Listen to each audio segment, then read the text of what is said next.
So of all people, it's Mr. Bill Gates who said there is going to be a hung election and there is going to be a civil war. And I'm seeing these media reports. They're like, Bill Gates says there may be a civil war. And then I'm like, really? And then I read what he actually said. And he says there's going to be a hung election and civil war due to political polarization. And I was like, he's actually speaking a little bit more definitively than that. But at the same time, we're seeing people like Scott Adams and Bill Burr saying like, nah, I went outside and nobody's fighting. And I think that's just the absolutely incorrect take. To Scott's credit, he was correct when he said Republicans would be hunted, although a bit, I don't know, hyperbolic. We have seen recently with the guy in North Dakota running down that kid and killing him. So things are getting pretty crazy. We now have Politico writing a piece saying that we must change the Constitution to stop one man, Donald Trump, because they're insane. We're seeing, Michael Moore, that's the guy. He says that Democrats are going to win in a landslide against the traitors. But then Nancy Pelosi gets booed on stage. So I think all of this is just really interesting. At the same time, the economy is imploding. The pound is imploding. Italy has elected a fascist. They're loving this right now because it's like a far right person in Italy who won. And so that's fascism, I guess. So we got a lot to talk about. Before we do, my friends, head over to strongerbonesandlife.com and pick up your ageless multi-collagen from BioTrust. This is the stuff you need for your joints, your hair, your skin, and your nails. I was out there skating today, so I love this stuff because it keeps my knees good. And sometimes when I push it too hard, I can tell when I'm not getting the right proteins because like my knee will just hurt.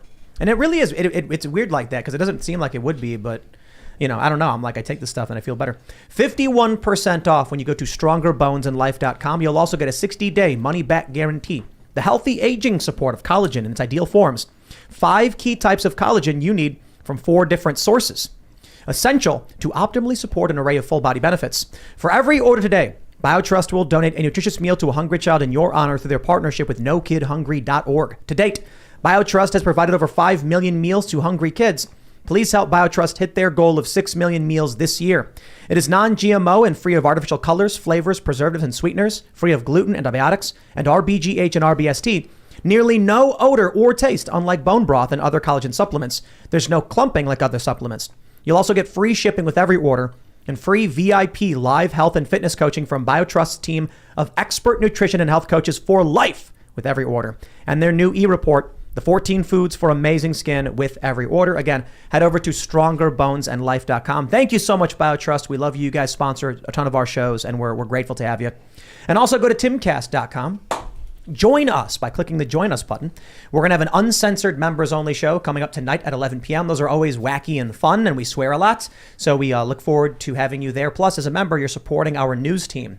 They do all of this hard work just for you as members. That's it. That's how we support it, because we believe in it. So as a member, we're going to make sure that we're doing good work, fact-checking all the BS, and standing up to the corporate establishment.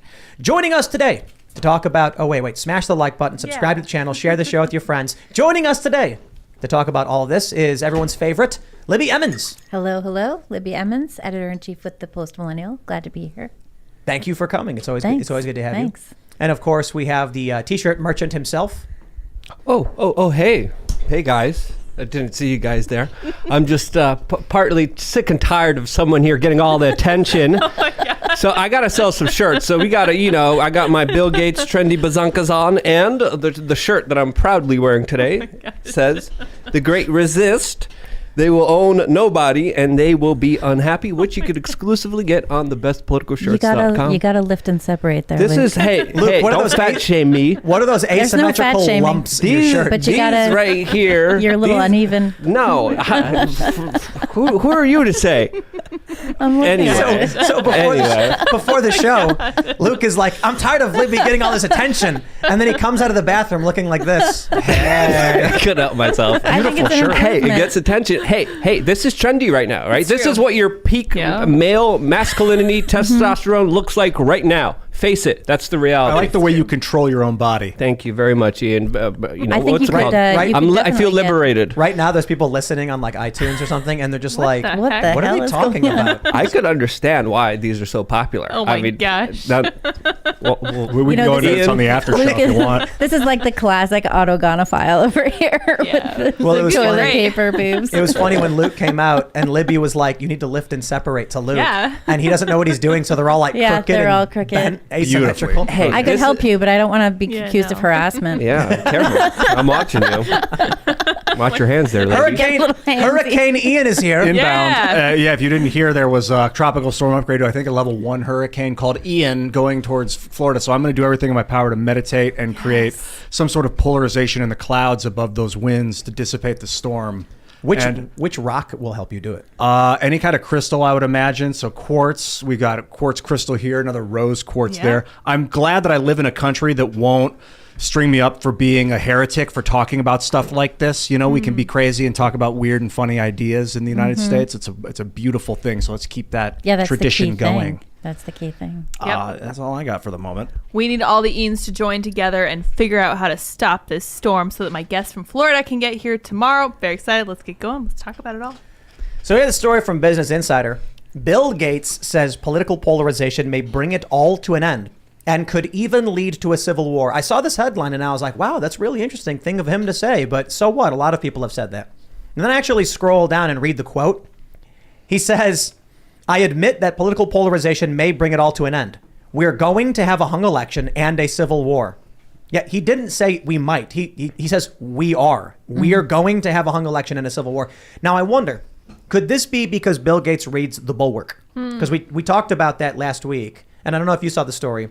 The Bulwark published an article about how the Civil War could start.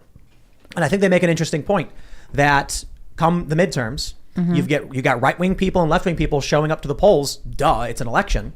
And they're accusing each other of impropriety or something. A fight breaks out. Someone's armed. Someone gets shot. There's a viral video of someone being killed in a polling place. That's what the Bulwark said.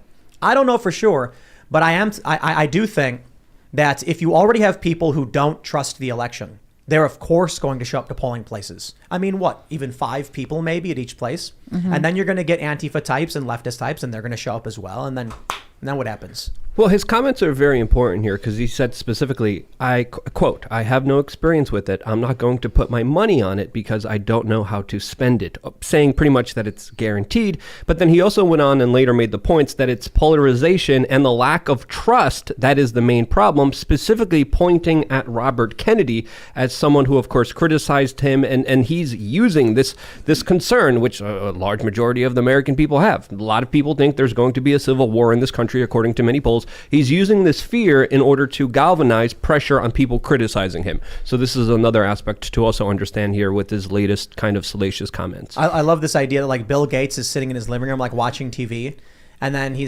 just comes across this news story about Robert Kennedy criticizing him, and he said, what about me? There's going to be a civil war in this country.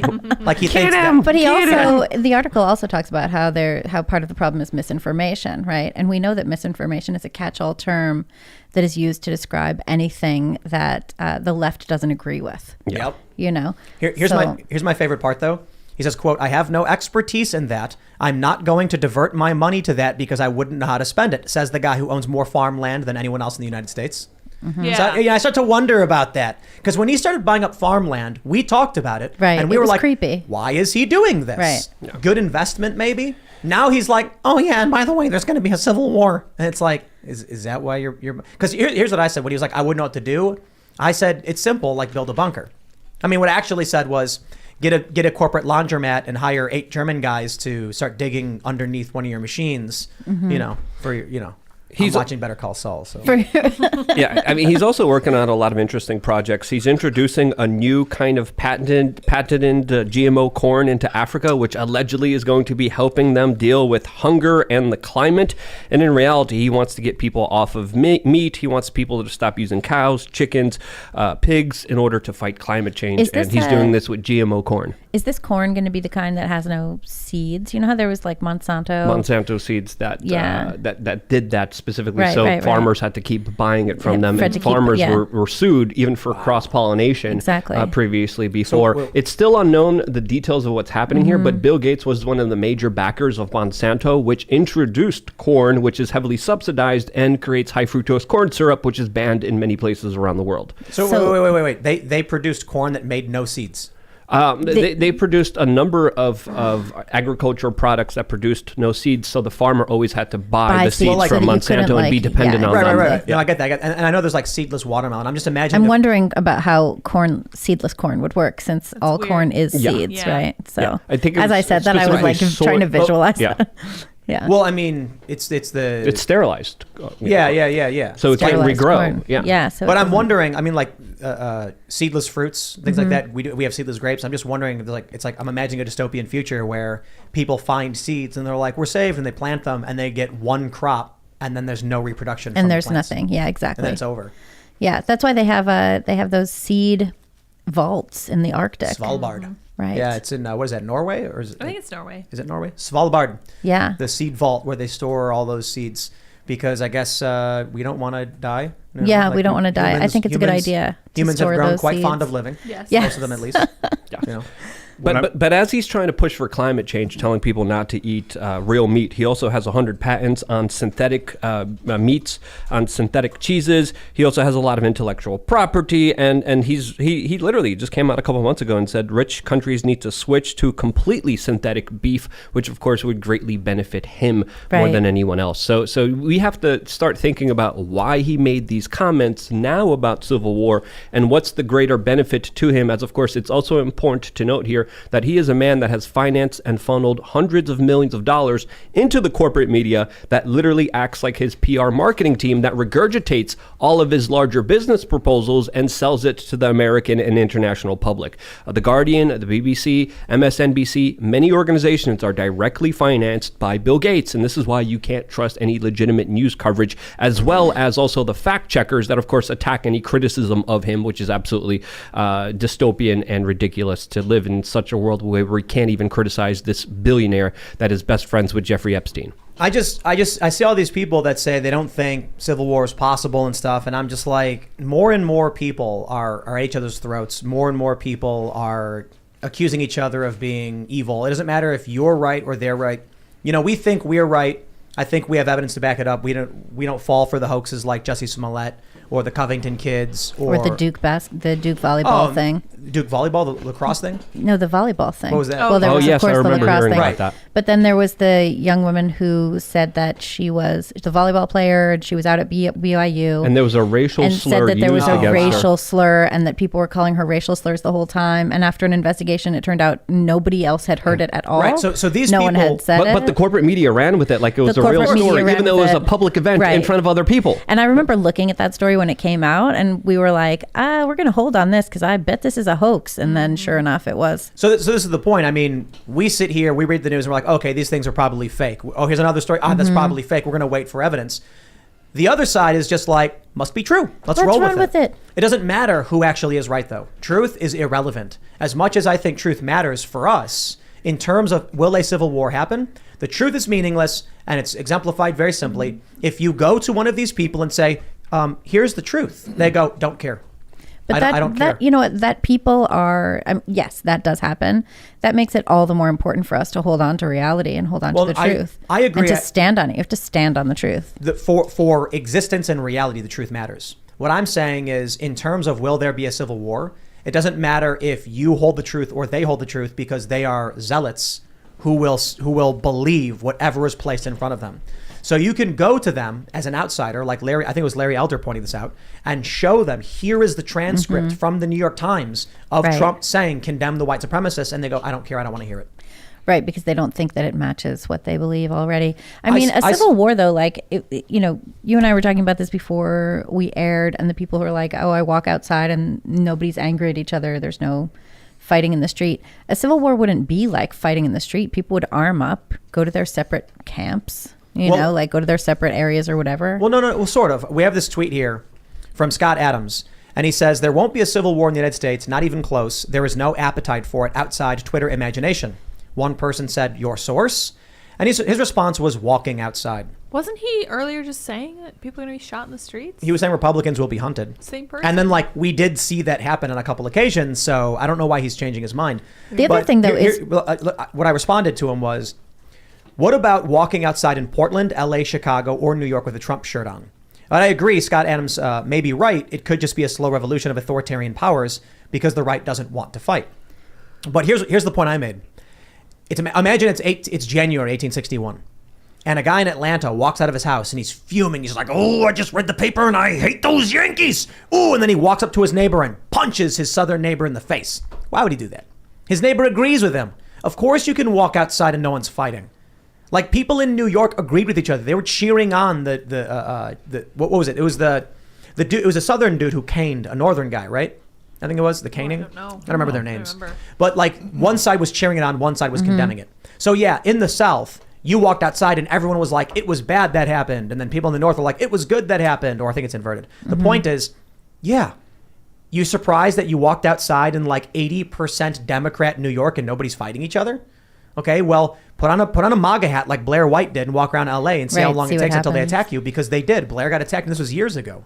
So yeah, you can get attacked. I'm not saying that's proof civil war is going to happen. I think we look at what the FBI is doing and we're like, oh, I mean, certainly the FBI going after, they just raided the home of a pro-life activist. Right, that was crazy. Absolutely insane over like, because they're like, it's the FACE Act, because you assaulted somebody who was working at an abortion clinic. Even though the charges were dismissed by a court. Right, exactly. And this is like, what, years later or something, right? Yep. 1 year. Yep. So, you know, when I see the FBI weaponized and going after run-of-the-mill conservatives, just like, this is like a regular person, this is not like a politician, my immediate instinct is civil war. But my point here is that, no, Scott might be right. You know, conservatives on the right might just, you know, get on their knees and say, you know, I'm so sorry, please, I don't want to fight. Well, we have been doing that for a while. That's been going on. Look, I understand. The thing about saying that it's all just happening on Twitter, though, is Twitter is our collective imagination. You know, like it's debatable, but you know, I think it's there as part of what we are imagining and what we believe, and it's where we're exploring ideas in real time. We're certainly not doing that in any other aspect of our society. That's not happening in books. That's not happening in movies or TV or on the news. We're exploring ideas in real time on Twitter. And Twitter has a direct impact on how Democrats are spending money. Yeah. They see the tweets, the bots and everything, and then they say, this is what we should promote. And then all of a sudden, the Democrats are advocating for child sex changes. Right. So like... And then saying that they're not, and then saying, actually, they are good. You know, and the New York Times was defending them today. Exactly. The New York Times put out an article saying, yeah, actually, these things do happen. Right. And it's yeah. Because they have to do it slowly. They said it does happen. And this doctor who finds most of her clients on TikTok is doing great things with marketing on social media. Meanwhile, they were censoring and blacklisting and destroying people's lives because they were saying that a few weeks ago. They were saying, no, this is not true. They're not doing this. Literally a few weeks ago. Yes. Like 2 weeks ago. You're inciting violence for saying this. And then there's like, oh, no, now it's good. Yeah. No hospitals are chopping off girls' boobs when they're 14. Oh, wait. It's good that they are. They are. Right. Ridiculous. It's good. I think when it comes to like, will there or won't there be some sort of civil conflict that escalates? It's basically a question of morale. If people get broken morally, and then they'll just resort to the last resort, which is always violence. So, and people in America are generally pretty high morale because we have it awesome here, like fresh water, good food, warm buildings, transportation. If you I think if we didn't have that stuff, it would be way easier to spiral into decay mentally. And then what other choice do you have? It is sort of a luxurious culture. I was talking to a friend of mine from Morocco the other day. We were like, yes, it's unbelievable, the bounty at the grocery stores, you know, that we can get anywhere, that everything is, you know, we have fresh water, all of these things. This is a story I like to tell about when I was in Brazil that many people listening have probably heard, but for those that haven't, I was at a favela where they couldn't flush their toilet. And it was just all of the family's waste piling up because they needed rain. So they had no water and I was like, you have a bathroom like right there? And I'm like, I ain't going anywhere near that thing. So they have it rough. And then the mother asks something in Portuguese. And then, you know, my friend translated. And he says, she's asking you why the rich people are protesting in America. And then I was like, ooh, what do you mean? And he asks her and she says, blah, blah, blah, blah, blah. He goes, Occupy Wall Street. You know, like the people they're protesting. And I went, it's not the rich people protesting. It's like young people, college kids, like working class people, they're upset because the corporations were getting bailouts from the government was giving them money, and the banks. So basically they feel like they're not getting their fair share. And then he tells her, and then she laughs, and she says something, and he goes, she said, all Americans are rich. Pretty much. And I was like, I would agree with that to a certain extent. From her perspective, she's like, these people have like clean running water and in like their lowliest of apartments. Like even the bad apartments have clean running water. I mean, yes, we have poverty and we all have all of that, but we do have a very high standard of living across the board. I think And we've done great things to get rid of child poverty. I think that's true. Yeah, every day I am. I mean, this is just, when I think about like, will there or won't there, I feel very much like we are maybe not in control, but influencing it because it's like a morale system. If we can and one thing that morale. had such a huge impact on that, obviously, is fossil fuel.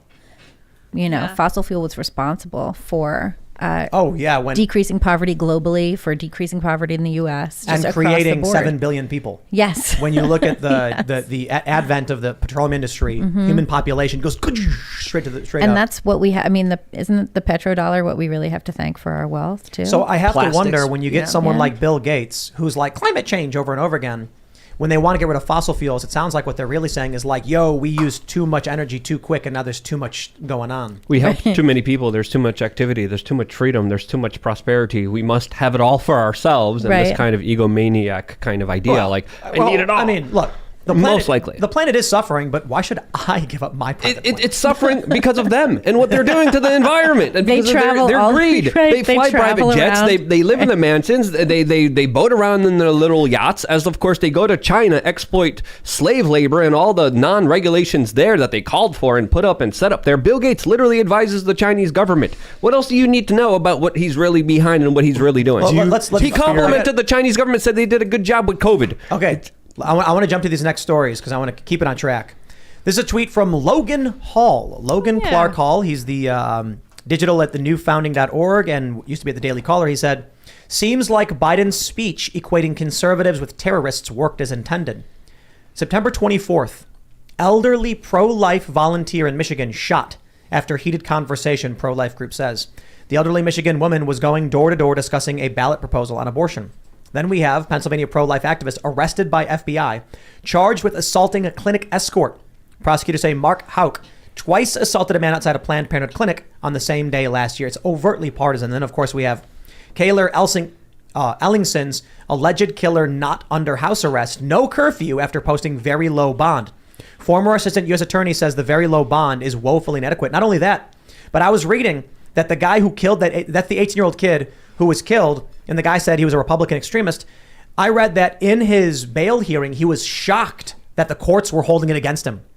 Like, apparently he assumed they'd congratulate him or something, or be like, for having killed the kid. Yes, for having killed an 18-year-old. Like, so one of the articles I read said he expressed shock at that he would be held accountable for killing this 18-year-old kid. That's one way to try and defend yourself. So that's wild. Pro-lifer being shot. Yeah, it really does sound like it works. At face value, it does. But I want to see, like, when they say heated conversation, like, was the guy like, come on, like, how heated? What was he screaming at the dude that shot him? No. I don't know who yelled. I think you're talking about the 18-year-old that got killed. Well, the story on the left. The story on the left was an elderly pro-life 84-year-old woman. shot right. at a heated conversation. Yes, like, elderly. What's this heated? Yeah, well, I mean, I've seen some nasty old come people. on, dude. I don't know about She you. was 84. Oh my An goodness. 84-year-old woman being like, stop killing babies. And you're like, all right, she's got to go. Like, that's but I mean, you have the right to free speech, but you also, there's consequences to getting in people's face. So yeah, but what's the story? You shouldn't shoot old ladies, I think, as a general rule in society, right? I want to see more. It was you're right. Okay, but she was an unarmed old lady knocking on doors. Like, you don't have to answer the door. People knock on my door. I don't ever answer my door, ever. I would love to go deeper into that story, to be honest, the heated conversation. Because, man, the news just does spin stuff. Oh, boy. Okay, so here's the story from Yahoo. Results are changing quickly. It says an elderly pro-life volunteer in Michigan was shot in the shoulder while canvassing a neighborhood to discuss an abortion ballot proposal, according to the Right to Life in Michigan. The victim said she was shot in the back/shoulder while leaving a residence during a heated conversation, and that the man who shot her was not part of the conversation. The unidentified woman is 83 years old, according to police, though the Right to Life of Michigan identified her as 84 years old in a press release. The woman was canvassing a neighborhood in Lake Odessa to discuss the state's vote on Proposal 3, which would protect abortion access in the state. The state will vote on the proposal November 8th. The victim does not know the identity or motive of the shooter. For shooter, the victim is still recovering from her gunshot wound and wishes to remain anonymous while the criminal investigation proceeds. Now, this is just according to Right to Life, so I think if she wants to have a bigger political impact, she needs to come forward and explain what happened, and we need to be able to get to investigate this. Well, if she was shot in the back, I mean, that clearly shows that she wasn't aggressing or moving toward somebody, since the bullet hole is there. So that pretty much says it all. Like, what kind of coward shoots an old lady in the back? I don't know. Old lady, dude. Someone that wasn't even involved in the conversation. Yeah, what the Exactly. heck? That's bizarre. Seriously. Yeah, did you see the video? There was another video where a woman is going door to door, and then the lady starts screaming at her and chases her off the property. I haven't seen that one. I just gotta say, like, to Scott Adams, when he tweeted that Republicans would be hunted, everyone kind of rolled their eyes and they were like, "Whoa, a little over the top there, Scott." And then we actually saw people get shot and killed, Right. beaten up, chased. And then we were run like, down oh. with a car. And now more recently run down with a car, and we're like, yeah, actually, it may have seemed a little bombastic, but it is starting to happen. Now for Scott to come out and be like, neighbors aren't attacking each other, and I'm like, yo, this old lady just got shot in the back. Do you guys think it kind of is For happening? canvassing and messed having up. political discussions with people. Do you think that hate is ever good? Hate? No. Yes. No, I Of don't course. think hate is ever. What do you mean? I don't think hate is a good thing. I hate rabid dogs. I mean, like Right, but what's the use of hating them? Why is that better than not just any emotion, it serves a wanting purpose. to? Yeah, but like and I what? don't- Okay, I think the idea is like irrational hate is bad, right. but hate from a logical place serves like there But it's there are such an reasons extreme emotion. Like, what's the use of it? to keep you safe. So, for example, like why do we feel sick looking at like a dead animal? Because we have a natural response to that, to feel sick and want to be away from it and vomit. Why? Because it's got disease and infection and things like that. And so the humans that were not disgusted by it may have eaten it and been contaminated and died. And those who were disgusted by it and vomited, so the vomiting is clear. I mean, I'm not an evolutionary biologist, Right. but this is more of a spit out- disgust thing than a hate thing. Right. The point of hate is like there could be a certain thing being done by name creature. Be it Yeah, rabid human. dog's a good one. Attacking a family member. Or Like there something. might be someone who's like, I just hate these wild hogs. I need my But with- AR-15. In- But regards think to about the- it. Back in the day, you'd see a wild hog and you'd get angry, and then Uh-huh. you'd stop it before it destroyed your crops or harmed your family. You could just be logical about it too. Like, I don't Yes, think you're but emotions, extra better emotions served aren't by logic. hate. Human emotion, comes from this place of of survival. That's So why I we wonder- love things that help us and protect us and make us feel good, and we hate things that hurt us and cause harm. If you to had our like family. a rabid dog that was threatening your family and about to kill them, you could logically destroy the rabid dog without any emotional attachment because you know it's the right thing to do. Starting to feel like hate towards it feels like it's taking over. I'll give you a better example. A guy and his daughter out in the backyard and they're playing with a frisbee when a rabid dog runs up and bites her neck, severing her carotid, and she bleeds out in 20 seconds. He then says, I hate that dog. And he Right. starts a whole revenge plot where he goes and buys a bunch of guns and he's got a board tracking the dog, and then he hunts it down and he goes, revenge, and puts it down. That hatred he felt saved another child from being killed by that rabid dog. That's the point. Yeah, there's like movies about like some not Jason Bourne. It was that Keanu Reeves movie where someone kills his dog and then he goes on a revenge. John Wick. Yeah, John Wick. And it's like glorifying different. hate. Is it? Little different. Was he feeling hate? He was feeling hate towards the people that killed his dog. And it's a little more extreme, but it is a good point that those were really bad people who broke into his house, beat him, and killed the dog. It's like he vengeance. went extreme with it. Like, Yeah. No, they killed this dog. Like, come on. Like, I mean, like, Well, dude, do you think it's there's reasonable 4 movies to- now of him killing Right. dozens of people over his this. dog. Do you think that it's reasonable to hate someone who disagrees with you over a political matter? Like, is that something that is a worthwhile undertaking? Hate in that regard?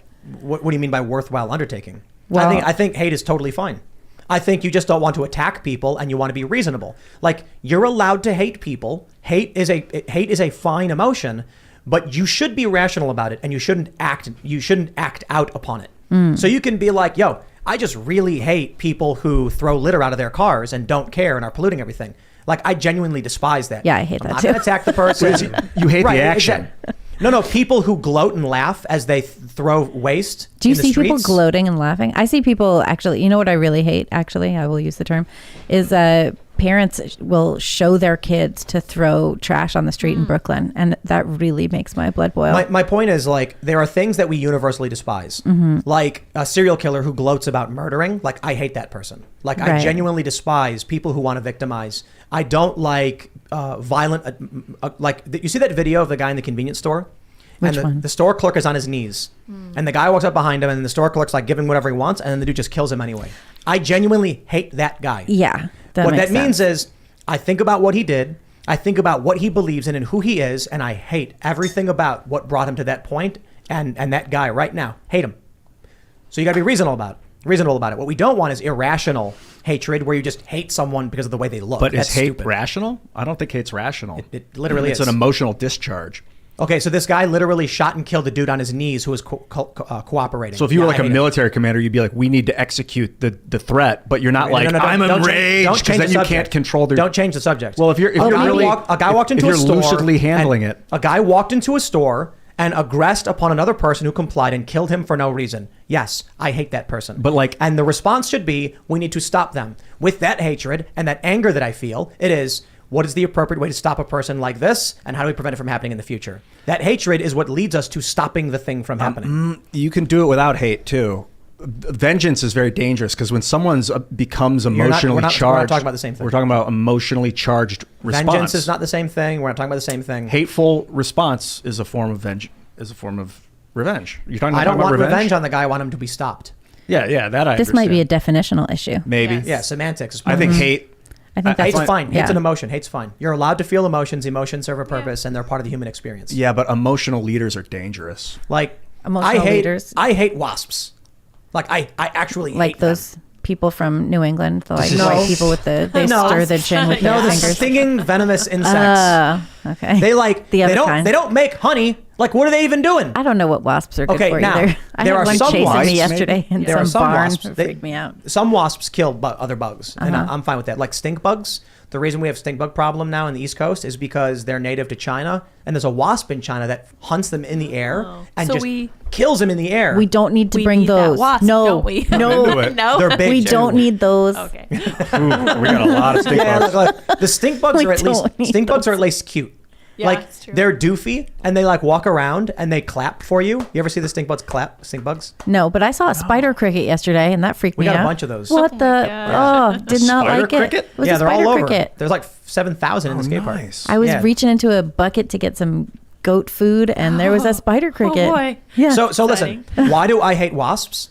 Because they don't do anything good for me. They build nests, they attack people, they swarm, and when they sting you, you go to the hospital. yeah, it's bad. So like I have a very negative emotional reaction to them, and when I see them I'm like, I must remove that wasp's nest. They can build anywhere off my front porch, but now they're building on my front porch, so we have to get wasp spray. It's a whole thing. Yeah, like, that's come a on, whole- dude. that's a But whole that's thing. not hate. That's not real hate.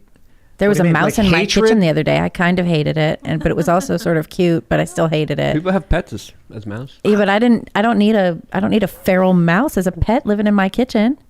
It was unpleasant. I guess maybe we're just talking about different definitions of the word hate. Because like, I think you and I are wanting to talking about eradicate a an insect similar. infestation, Which is why I Yeah. said hate is fine, but irrational hate is, Yeah. Irrational. is not. Well, so and we're- acting out in a negative way because of hatred is also look. You feel So you emotions. have these- Humans feel right. emotions. You're allowed to feel them. They're all good. So They're you all- have they're this all part of the Michigan experience. guy is doing irrational hate, just like the North Dakota guy, irrational hate. No. You don't think these guys the are- actions are the problem, not the emotion. You can feel however you Do you feel. think this guy had irrational hate? This Michigan old lady shooter, Yes. irrational. But the problem isn't just that he's irrational and hatred. The problem is that he shot someone. Like if you're outside and you're going, "Ooh, I'm just so full of hate," I'd be like, "Well, you know, Enjoy it. yeah." I mean, some people Have a good that's time. just Sure. that's it. I mean, Maybe that's their baseline. look, it's part of the human experience to feel ways about things. Like if we were just like, we shouldn't feel hate. Hate is bad. Let's just be logical beings. It's like, okay, come on. You know, like we experience life in a variety of ways, and some people are more hateful than others. But I think hate, love, fear, all these things, we chase fear. Is fear bad? People jump off buildings on purpose because you get that adrenaline rush, that fear, and then you survive it. Yeah, Wait, you but can it's also- survive but jumping off a building? Who does that? Are you joking? Surviving jumping off buildings? Uh-huh. Oh, like if you rappel off buildings? Like base jumping, Oh yeah, I hate that. bungee jumping. Not into it. But anyway, I think it's also important to note here that people can't control their emotions more and more. A lot of people's nervous systems are fried. Doctors are being told by medical boards to ask everyone if they have anxiety. I think there also is not only a mental health crisis, but a physical health crisis that is leading to a lot of the insanity that we're dealing with the consequences of in the streets in New York City and San Francisco. That truly is a way bigger problem, very much complex, and I think it all boils down to a lot of food being poisoned, a lot of individuals not having a good mental health and not controlling their emotions, and then lashing out and acting crazy, which we're seeing more and more of on big tech social media. And whether we're seeing it deliberately because social media wants to show it to us specifically, or whether it's really happening, I think it still deserves to be talked about from a fair perspective, because there are a lot of people struggling out there that do need help. I had I want to jump to this next story, unless you wanted to wrap up. Well, yeah, like on Friday we had a show with Nick Palmachano was on the show, and it was I had a hard time with it. I felt like I was going to puke for a lot of it, because you and him were going deep, and you guys were really going at each other about Civil War and why not, and why is, why not, why maybe, why no, and so I was like just in a nasty mood this weekend. Like that energy, I carried it. I was stressed out. Like, what are we doing? Are we propagating this thing without realizing it? And then I heard about the storm called Ian coming, and part of me was like, fine, let the storm. Let the storm land. Come. And I'm like, what am I doing? What have I become? Am I like becoming the evil that I hate? And so I had to change my emotions. I disengaged from the machine, meaning my computer. I cleared my mind and just thought about dissipating the clouds, and had to like navigate my own emotions, which I do believe is possible, which is why I think if you feel hate, you could change it. We got a hat trick for you, ladies and gentlemen, with these next stories. We got this one from Timcast.com. Quote, "They will lose and they know it. Democrats will lose if election is a referendum on Biden," Psaki says. "Follow the money," said the former press secretary. She says if it's a referendum on Biden, they're going to lose. But if it's a referendum on extremism, they're going to win. All right, here's the next story. Michael Moore predicts Democrat landslide against the traitors. Friday on HBO's Real-Time, liberal documentary filmmaker Michael Moore defied conventional wisdom and predicted a landslide victory for Democrats in November's midterm election. There are so many signs of this. I think if we all do our work and we all get people to get out there and we get ourselves, I think we can throw out a huge number of these Republican traitors in November. He says, I think that there's going to be such a landslide against the traitors, especially the 147 Republicans who just hours after the insurrection voted to not certify the elected president of the United States, Joe Biden. I think there's going to be so many people coming out to vote. And then, lastly, with the hat trick from the conservative brief, pollster, GOP midterm turnout will exceed already high expectations as parties' fortunes grow. So what's it going to be? Psaki says if it's about extremism, they win. If it's about Biden, they lose. Michael Moore says the Democrats are going to win. And then this pollster is saying that the Republicans are going to win. So what is it? What do we got? It's what really, do we have? I don't know. Yeah, it's really hard to say. I mean, it was Joe Rogan and another very popular commentator. I forgot his name right now. I'm blanking right now. That also was from the left that came out and said, hey, everyone should vote Republican for this upcoming midterm. It's going to be... Was it that? That was Rogan. It was Rogan and somebody else. I forgot who else. What's Kalinsky? I don't think he's on my radar. It was somebody else coming from a very surprising figure that shocked a lot of people that this person actually said this. I have it somewhere here in my notes. But it's going to be interesting to see the turnout, to see if people actually do decide to vote, or whether they're just so disenfranchised with this kind of emotional manipulation that they're just going to tune out. Aaron Rodgers. Yeah. He was I thought it was. You said it was a leftist commentator, Rogan. and I was like, I thought it was Aaron Rodgers. It was, Aaron Rodgers on Rogan. But what was interesting is that I think it does have to do with if people are going to turn out. So many people are dissatisfied. Nothing really seems to be going right in the country. You have Biden's really horrible speech with his blood red background, speaking in front of the Independence Hall. I found it really troubling, that speech, and I think a lot of people did. I talked to Democrats who also found it troubling for different reasons, but believed that it would be effective for Democrats to be motivated to go vote. And I think it was, to a certain extent, motivating for them. The GOP, I think, really should lean into the issues that Americans care about. McCarthy barely made any noise the other day, even though he gave that whole speech. But you did see him starting to unite a little bit with the new right. He had MTG sitting right behind him in a pink blazer. I was really glad to see her there. She's someone who initially I was like, I'm not so sure. And I've really come to have a lot of a lot of respect for her. I like her a lot. So I liked to see that. I like to see that being a little more unified, but I think they have to lean more into the new right stuff than the establishment stuff. Well, the issue is that what people care about doesn't generate clicks. Mm-hmm. So if you're like, let's talk about economics, the average person's not going to share a story that says here's how we improve the economy.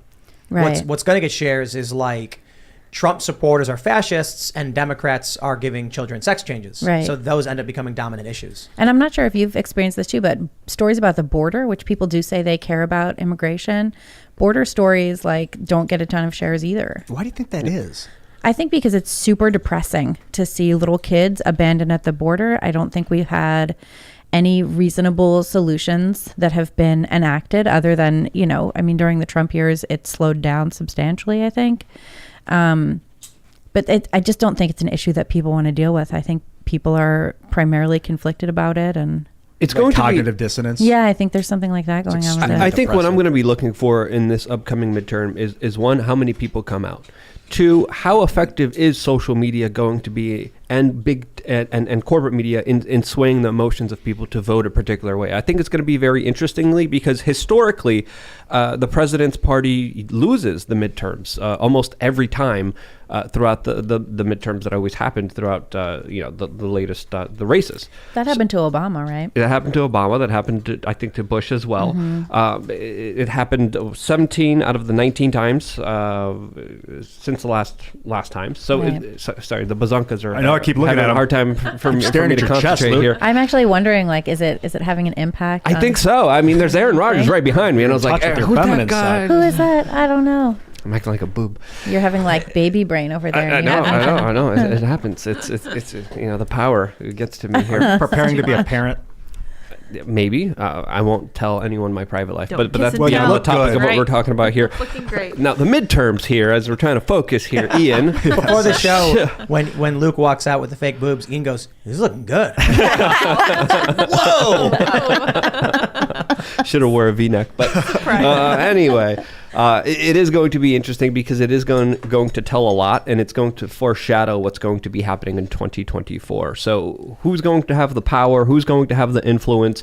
Who's going to have the authority moving forward in this country? I think is going to dictate a lot of a lot of the very important things. I just want to say, in 2020, Texas filed a lawsuit against Pennsylvania, and you had about, I think, 46 states signed on to one side of the lawsuit or the other, questioning or opposing the results of the election due to procedural changes in certain states. So the Texas v. Pennsylvania suit was specifically how Pennsylvania handled the election. Nothing to do with fraud. It was about, can you have universal mail-in voting? And Texas was like, the Supreme Court said they wouldn't hear it. I think it was Thomas and Alito who said they would.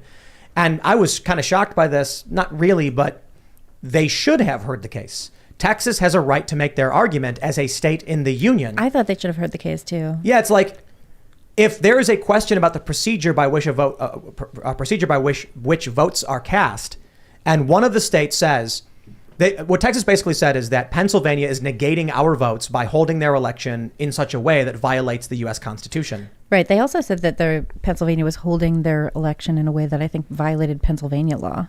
Right. And then which was the violation. Yeah. But then ultimately, I think the Pennsylvania Supreme Court said, no, it's fine, which is just the whole thing still contested. No one's satisfied with the results. But my point is not to say that anyone's right or wrong in that whole argument.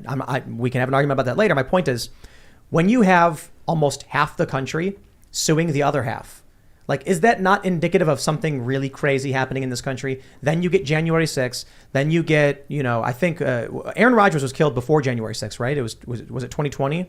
I think Aaron Rodgers is the football player. Yeah, different. He's doing fine. Sorry. he's fine. Yeah. Aaron Daniels. Focus here, there you Tim. go. I know there's a lot to Distracting. distract I know, I'm you here staring at with. Luke and I'm Yeah, just Daniels was the Yeah. summer of 2020, Yeah. wasn't he? Yeah, it was Aaron Danielson, right? Yeah, believe yeah, so. yeah. So you have that happen, and then you get January 6th. Now you have a bunch of these stories. In Provo, Utah, they ran up to BLM ran up to a random person and shot him in their car. That's A right. random person. There was You the had thing that- in Denver.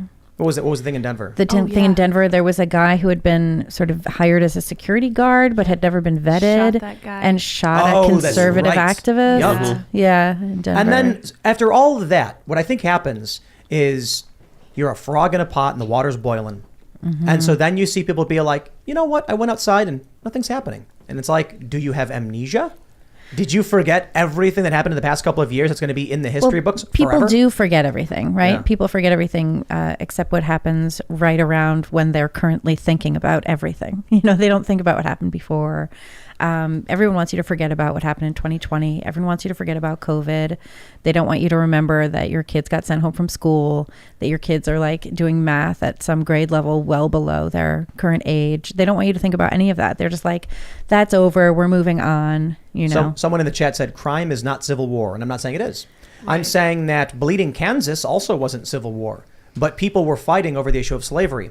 And if we're now dealing with a story where an old woman was shot in the back because she was arguing about, being opposed to abortion, many people have argued that abortion could be the moral catalyst for civil war. You've said that yourself. Yeah. I've said it, but many other smarter people than me have made a similar point. I think, who was it? It was The Guardian published an article about it. It might have been, I don't want to say the wrong person, so I'll avoid. But it was like a prominent leftist who said they thought that abortion would be a catalyst for civil war, not unlike slavery. Yeah. And so now you have with this is interesting with Lindsey Graham pushing for a national 15-week abortion ban, which only really helps the Democrats. But imagine if it has no impact. Imagine if Republicans still win and, according to Conservative Brief, win better than anyone expected. The left is going to be like, okay, now they're going to nationally ban abortion. Yo, someone just got shot for being pro-life. What do you think is going to happen if the Republicans win in the midterms? Joe Biden will say, I'll veto it. Trump will then say, if you elect me in 2024, the first thing I will sign is the 15-week abortion ban. Right. And then they're going to be screaming and smashing everything, which will only make their chances of winning worse. I think it should be a states' rights issue. I agree. I think it should stay there. It is a states' rights issue. It is a states' rights issue. Yeah, that's right. And amazing. And now we're moving back into an era of potential civil war where there's a states' rights issue around the right to life. It's always a states' rights issue. Yeah, that's always that's something that we come up against a fair bit. Everything should be a states' rites issue. Yeah. Well, everything should be decentralized. Not everything. We do have a constitution, so a lot of stuff 90%. Isn't. But for someone like Seamus, for instance, he thinks it should be banned federally because it's murder. I'm sure most conservatives probably think actually it's murder and it shouldn't be allowed. And then the more like governmentally conservative libertarian types are like, let the states decide. But on the moral question, conservatives outright are like, no, murder shouldn't be allowed, period. So we're moving into this similar territory to the first Civil War. I call it the first Civil War, it's funny, where it's like the nation should ban the murder of babies. And unborn babies are humans with unique DNA and should have a right, should have protections under the Constitution. Well, that heartbeat thing was fascinating. One side is saying no to that. Oh, right. So you saw they changed the definition of heartbeat? They changed the definition of heartbeat, yeah. And you know why they did? They did because to back Stacey Abrams. That's right. They changed it before she said that. Oh, really? Planned Parenthood changed the definition of heartbeat. They said that it's not a heartbeat, it's cardiac activity at 6 weeks. Oh, well, they were saying that in 2017 as well. And so was the Atlantic. Then she came out and changed it. Yeah. And the reason they did this is because of the heartbeat bills that are being passed. Right. Yeah, they did that in 2017 in the Atlantic. And then in 2021. Changed the definition? Well, they started talking about what cardiac activity actually means. And then Planned Parenthood did blogs about it in 2021 as well. If they pass a law that says once a heartbeat is detected, you can't get an abortion. They're going to say, all the media comes out and says, not a heartbeat. Well, that's what it's been with so many things. I feel like we should have a running glossary of words that have been changed to suit the Biden administration, from heartbeat to recession, to vaccine efficacy, like all of these various things. We used to know what the words mean. They keep being changed. In itself, right. the word was changed. The word was changed. Isn't that nuts that our entire language can just mean something different if people in charge want it to? Well, they just change the definition. They get a bunch of people to back it, and then when you're standing over here, standing literally on the word, which reminds me of that old gospel song from the 70s. When you're over here standing on the word and they're telling you the words that you're standing on have now been altered to suit their own political machinations, to suit their political needs, it's a very disconcerting to look at it and say, like, I thought this word meant X and now it means something else to everybody else. I've got to give people some good news, though. Oh, boy. Okay, we can't all just wallow in self-pity and fear. The New York Post reports Nancy Pelosi booed in guest appearance at New York City's Global Citizen Music Festival. I think, though, Tim, the part that you're missing is where they're about to change the meaning of the word booed. That's right. Yes. That's to mean really, really loved it. Everybody knows boo means to show enthusiasm for something. Right. I was saying boo earns. Yeah. So Nancy Pelosi comes out on stage. They were all saying boo earns. Nancy Pelosi comes out on stage in the liberal stronghold of New York City, and the crowd goes nuts, screaming. The video's hilarious because a guy's like, it's Nancy Pelosi. Why is everybody booing? Mysterious. And everyone's like, boo. Oh yeah, but the best part was like you can hear some of the women booing, and it's very high pitched, like boo, That's hilarious. boo, and I'm like, Everyone is the boo. You You can really hear the tones here. Yeah. Now this is good news. Look, World it's peace. because this should be kind of a white pill in that everybody hates Nancy Pelosi. So that at least there's that. Like, what if everything ends with the left and the right holding hands and singing about how much they hate Chuck Schumer, Pelosi, Nadler? Yeah, I think that Mitch people really McConnell, Lindsey dislike Graham. oligarchy and oligarchs in control of our government. It's not even who. It's if an oligarch gets in there or someone gets in there and then becomes an oligarch. Like she's been, allegedly making all sorts of money off stock trades. I've never seen the data to prove it, but this is what I've heard. We don't want people like that. I don't want people like that in charge. They're going to sell out the country for She personal makes profit. better stocks trades than Warren Buffett, than anyone else in the world, Ian. How can you not see it? It's like the Right in front of my face? It's right in front of your face. And seeing this video has honestly restored my faith in humanity. Seeing it, and then there's an amazing photo of her co-host that went up on stage with her, being like, "Hey, here's Nancy," and Nancy's kind of standing there like, "Holy cow, what did I just get myself into?" Getting a reality call as she's trying to push a climate change agenda, and then everyone is just not having it. So seeing this absolutely shows you that there's huge. Are you lowering my volume? No, I'm not touching it. Unpopular. You're saying huge, and I'm distracted by the Huge, poops, honestly. ginormous unpopularity That's when it right. comes to the current political establishment, and it's something that I think we need to focus on and talk about more, because the reality probably is a lot different than what we're getting on big tech social media that manipulates the algorithms. Here's what we'll do. We will create an event called the We Hate Nancy Pelosi Festival. All right. You see hate? You said hate was a bad thing. So you guys are saying. But I'm saying right now, if everyone in the country hates Nancy Pelosi. Well, then it could be unifying, right? Exactly. We could really And it all creates come love. together. Oh, that's her And job. And isn't she 84? So we should. Hey, we should legit do a skit. Look We got out. to do a skit where it's like a guy in a MAGA hat and a guy with like a pride flag, and they're yelling at each other. And then it's like, "Oh, you're nuts. You support Nancy Pelosi." And then the guy goes, "What? I hate Nancy Pelosi." And then the Trump hat guy goes, "You hate Nancy Pelosi too?" "Yes, I despise her." "Well, really? Me too." "Really?" "Yeah, what about her don't you like?" "Oh, she's a corporate shill." "I know." Unity. "Really?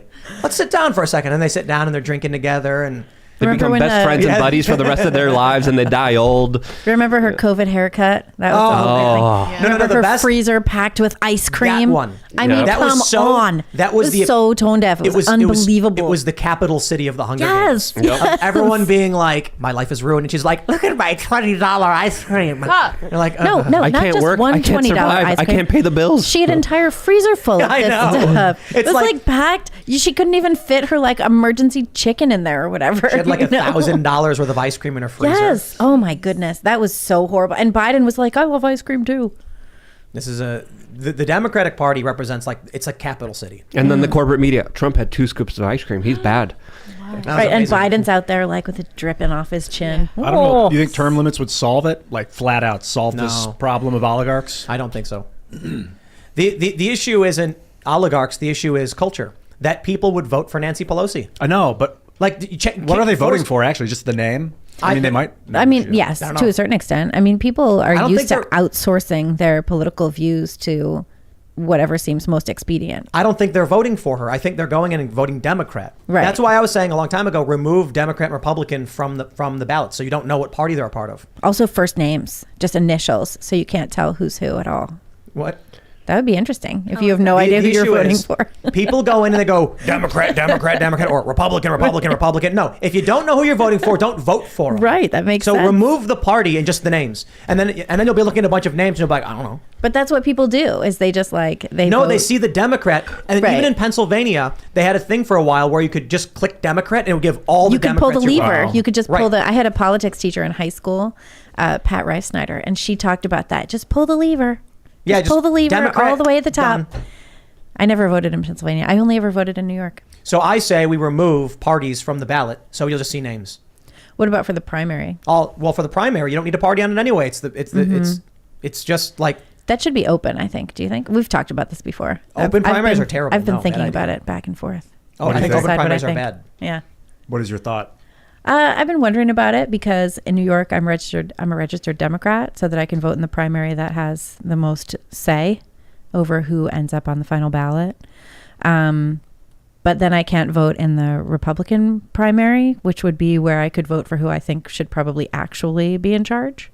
Well, then you should register as a Republican. Yeah, but then you don't have a say in the other side. So it's kind of like... The problem is when Democrats in open primaries sabotage, or Republicans could do the same thing. So that's not a good idea.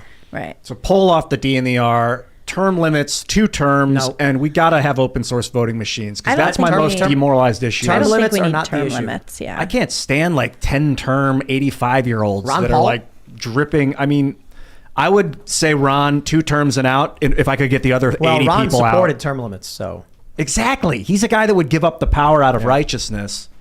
I think the issue with term limits is you just create an industry that is a shadow industry where people will form committees to choose who's going to be the next person. Yeah, but they have to keep picking and choosing somebody. But at least the new person won't figure out the swamp fast enough in order to, of course, sell everyone down the river. Except that they'll have all the connections already pre-set up. But they already have the connections. And you'd keep the... But they already have all the connections. Then you need term limits for staffers too. You need term limits for everybody. Term limits for FBI agents, CIA agents. You work 1 year, you're out. Goodbye. Well, I don't know about 1 year. No. 1 year, 1 month. That seems crazy. Because you have to go through intensive training. That's absolutely insane. The FBI should be walked in the door. They get a 1 hour explanation for why what they do is bad, and then they're fired right away. Exactly. I like that. So no law. Mine was kind of a 1 year. Well, yeah, Mr. Anarchist. 1 year, and then you get someone new in there, and then 1 year, and you get someone new, and then before they get all the training and figure it all out, they're all out. When you get hired as an IRS agent, they walk you in, and you listen to a seminar on why taxation is theft, and then they fire you. Yes, absolutely. No one will do this. I'm open to it. I'm open to term limits, but I really, we need open source voting machines. I can't handle the private proprietary voting machines anymore. That's the most demoralizing thing. Yeah, that's crazy. To think that I go in and I cast my vote, and then it goes to a machine that it's tallied in private, and no one can see the code, so you don't know if it's actually tallying it accurately. Like that just it tears me down and makes me like, not that I don't want to vote, but like I feel hopeless. Did you vote in 2020? No, you didn't. No. Oh, okay. Well then. Yeah, I just told people to vote for. Well, so you didn't vote. Yeah. Well, I was gonna say I wasn't registered at the time. I just moved. So vote. And it was so make sure you're registered now. Vote in this election. And then if it turns out the place in which you vote uses proprietary voting machines, you can file a lawsuit because you'll have standing. And you'll say, I want to see the code because for all I know, it's a random number generator. Then you'll win. Someone with standing just needs to do it. So I guess if for that matter, I'm not a lawyer, so I don't necessarily know for sure, but I'd imagine if you did vote, you should have a right as a member of the public to see the code, to know how the machine works. I was told a story a long time ago to Chicago where a guy got a speeding ticket. And he subpoenaed the code for the radar gun, and he told the judge, "For all I know, it's a random number generator." You have to prove. Interesting. You have to prove to the court it actually tracks your speed and how it's done. And the company apparently was like, "This is proprietary, and you can't have it." And they were like, "No, it's used in the public, and it negatively impacts people's lives." And so he actually got it released. And then I think he had to pay the ticket or something. Okay. So it wasn't random. It was not a random number generator. No, it actually works. Okay. Yeah. Yep, uses radar, bounces off. I always check that when I'm like driving by something and it has your speed thing on it, and it's not always right. Yeah. But I mean, I don't know where the camera is or whatever. But that's the point, right? How do we know any of these voting machines do what they say they do unless the code is released to the public? So if you voted and you're concerned, just you file a lawsuit as per the public's right to know what these machines do and how they do it. It's interesting because having it be proprietary and third party seems messed up, but also having an entire government agency dedicated to creating voting machines would seem messed up. So maybe we should just have paper ballots and count them. Geez, that's even more. I feel like that's even more messed up. Like paper ballots. Everybody hands their box to a guy who goes into a back room. Is like, yeah, it's 7431. Whoa. They count them in a big open. They count them in a big open room where everyone's watching on camera. Yeah, kind of. I kind of like that. But like how many is that? Like 10,000 hours of footage that no one person. Oh, someone's gonna watch it. Oh, come on, dude! Like, what do you think you're gonna do? Just watch it, like just live stream it. People would watch it all over the world. Like if someone's standing at a computer and then there's 50 people behind them, and they made people stand far away to watch too. This last time, right? What was it? Arizona. If they push a button on the computer, how do you know that they're doing it accurately? You don't. Exactly. So it's like I just need data. That's not what they're doing. With paper ballots, they write down the number and then hand the sheet to someone else. What we're coming up against they check the numbers and then confirm that they're right. Is the issue of trust, right? I mean, at a certain point, we have to be able to trust each other. Or have trustless systems. I think it's better. But what is it? What would a trustless system even look like? But just where really a button quick, gets pushed and then the tally it's- happens and you see all the math. It's going to be a lot easier for everyone just to pick their warlord and just to have a suggestion box. I mean, suggestion essentially, box for the warlord. Exactly. And the I think warlord- that's exactly. I'd like my dictator to know. The warlord yeah. will pick up a I want my card, look carrots at it, to and then have say, seeds. no, next. Exactly, and that'll be better off probably than what we have right now, in my opinion. But Well, like with crypto, I can't like send you data and then you don't get it.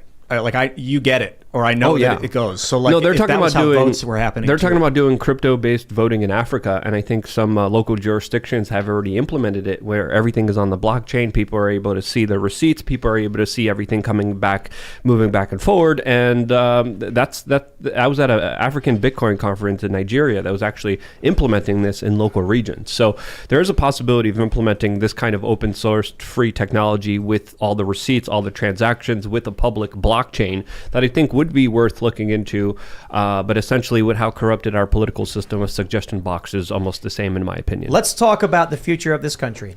It is often said that California is about 5 years ahead of the rest of the country nationally. Well, I give you the story from the Hill. California, first state to ban natural gas heaters and furnaces. Quote, while this strategy will clean the air for all Californians, it will also lead to reduced emissions in the many low-income and disadvantaged communities that experience greater levels of persistent air pollution. It's for the poor people that you can't have heat anymore. Okay. Poor people don't need heat, Yeah, no. right? Yeah. I mean, Science.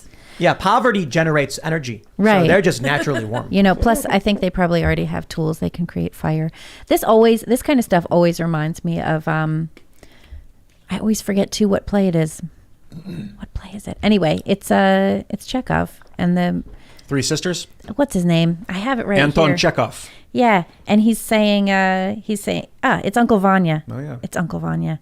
It's Uncle Vanya, and he's talking about the trees and why do the peasants always burn down the trees, And he's like, why is this?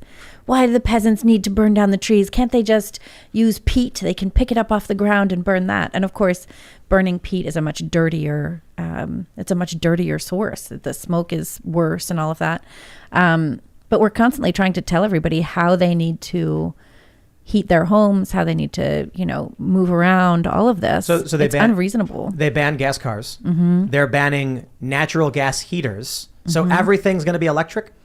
Everything's going grid's to be gonna electric. collapse. It's going to collapse. But first It's of all, already it already collapsing. is collapsing. Yeah. And then already, you saw this. We talked about this. And then they tell you that you can't charge your cars. Right. So it's all, what the end result is You going to will be live in the pod. controlling your movements. It you will eat the controls. bugs. What it really Yeah. is artificial scarcity. This is done in order to control populations. As you're limiting energy, you limit also almost everything else in someone's life and society. You're also able to limit their food, their travel, and their progression. And any kind of upward economic mobility has been robbed and stripped away from the average American. As of course, we're all told we're doing it for the right causes. We're doing it as the people literally causing the most amount of pollution in this world are flying around in their private jets and swimming around in their yachts and living in their mansions. Why aren't they restricted? If this was really, truly about helping the environment, maybe the overconsumers, maybe the richest people in this world, maybe the people who have way too much would have been dealt with in a truly communistic kind of system if we're going by their rules and laws, but we're not doing any of that. We're punishing the poorest people and creating some of the poorest people in this world. And what this is exactly artificial scarcity to predominantly bring in more controls by governments that want to run every aspect of your life. But So they gotta the know. Teslas have cell connectivity. And it's going to be funny in, 5 years when you're going to be in your garage and there's going to be a notice saying not charging on your Tesla or electric car. You're going to sit down and you're going to be like, I only have 30% battery. I can't go anywhere. And it's like governor's orders, emergency grid lockdown, your car's not charging. So then what people will do is they're going to get Faraday cages. You're going to try and airplane mode. You can't airplane mode the car. The car always have the connectivity. So people will be like, oh, build the Faraday cage. So the internet can't tell it what to do. You're going to go into your car and it's going to be like, no connectivity, can't charge. It's going to connect to the internet to charge your vehicle. Yeah, that's going to do that. Yep. And it's just going to keep you where you are. That's and then they're going to central tell planning. you It what doesn't make food sense. that Yeah, you of can course. eat and everything. Yeah, it's No, really I'm very not talking about central planning. You're going to get insidious. in your car. It's going to be charged, and you're going to punch in the address for your work. You're going to pull out, get onto the road, and then all of a sudden it's going to turn. The lights in the car will turn red, and then the car will just start driving, and it'll be like, Warren, warrant submitted for Ian Crossland driving to 5th Precinct. And you're going to go, what? And it's like warrant for excessive energy use. Or it's just going to say that you can go to work and you can't go anywhere else. But it'll drive you. I'm saying when you get criminally charged, it'll drive you to the police and lock your car. Completely antithetical to the United States, the Constitution of freedom of property, freedom of speech, freedom of access. Like, I don't know. That's why they're trying to get rid of it. It just doesn't make. I mean, the government's got to understand that trying to centrally plan people's lives is not good. The Soviet Union did that and collapsed. But they think they're doing it for altruistic reasons. They think they're doing it to help us so that they can go to French Laundry. No one accused these people of being smart. On. Do you think that overpopulation is actually a threat? Yes. I don't think it is. I don't think it is. Really? The science and data prove it's not. Like overpopulation of deer, for instance, is obviously a threat. Aren't we below replacement rate right now? Yes. The issue is the density of cities. So, but the density of cities was already part of the sustainable movement, was to like get more people into cities. That's a terrible idea because it generates massive waste that can't be washed away. But it also, I mean, there are these like living machines. Have you guys heard about this? That like, pods? It's like, they're not pods. Bugs? No, it's not bugs. It's like an entire flora system that it's not a composting toilet. It's like the next step from a composting toilet. It's like the next step up.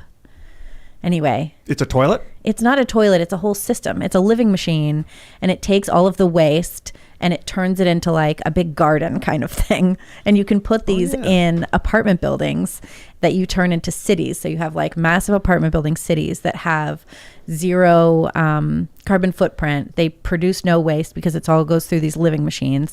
Anyway, it does this whole thing. But so my point is, if massive growth of cities, which to a certain extent is part of a sustainable idea, is a failure as well, why isn't it apparent that like we haven't come up with the right idea yet? Right. So why are we continuously enforcing these ideas that have not been proven out?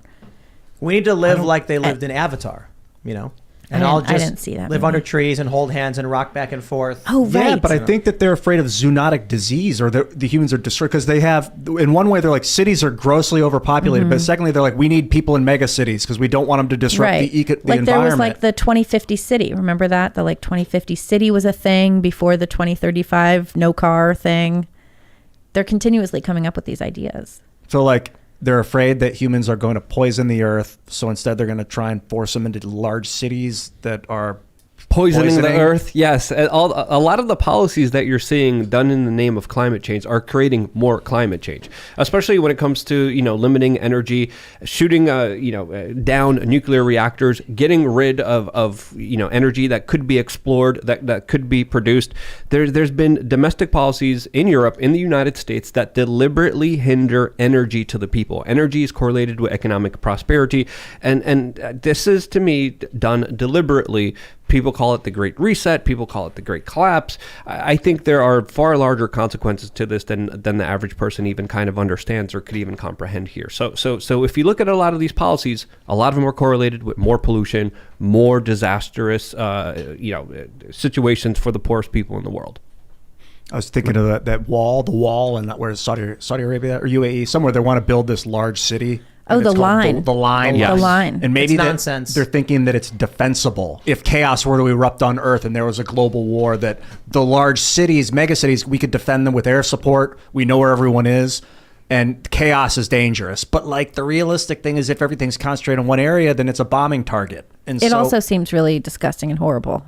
And like you'd be trapped because it would be a walled city. Like that's such regression. We used to have, like, Paris was a walled city, I don't think we need a walled city. Yeah, you can't go outside. You can't be freed. You can't be in nature. Can't, you can't escape the prison that they're literally building for you. And in many cities, there's already... But only poor people. Yeah, exactly. It's all of them. Yeah, Bill, because everybody else has their own way out. Warren and Zuck and they're going to have their spaceships. They're going to have their Elysium in the sky. They're going to have their private island up in the sky. It feels like this technocratic obsession with order is like a video game. Like they think it's going to work like a video game, but people are chaotic by nature. People are chaotic. And that's how we are. That's how humans and monkeys have always been. We rip and tear and grow and die. And so I don't understand what these idiots are intending. What this technological generation thinks. But these are They also there's the too people many that people. They want there to be 500 million people, and so they are working towards making less people. these are also the same people though that would have you believe that Native Americans were peaceful and didn't, they would like infantilize indigenous populations and say that they had none of the kind of impulses that modern man has. That's crazy too.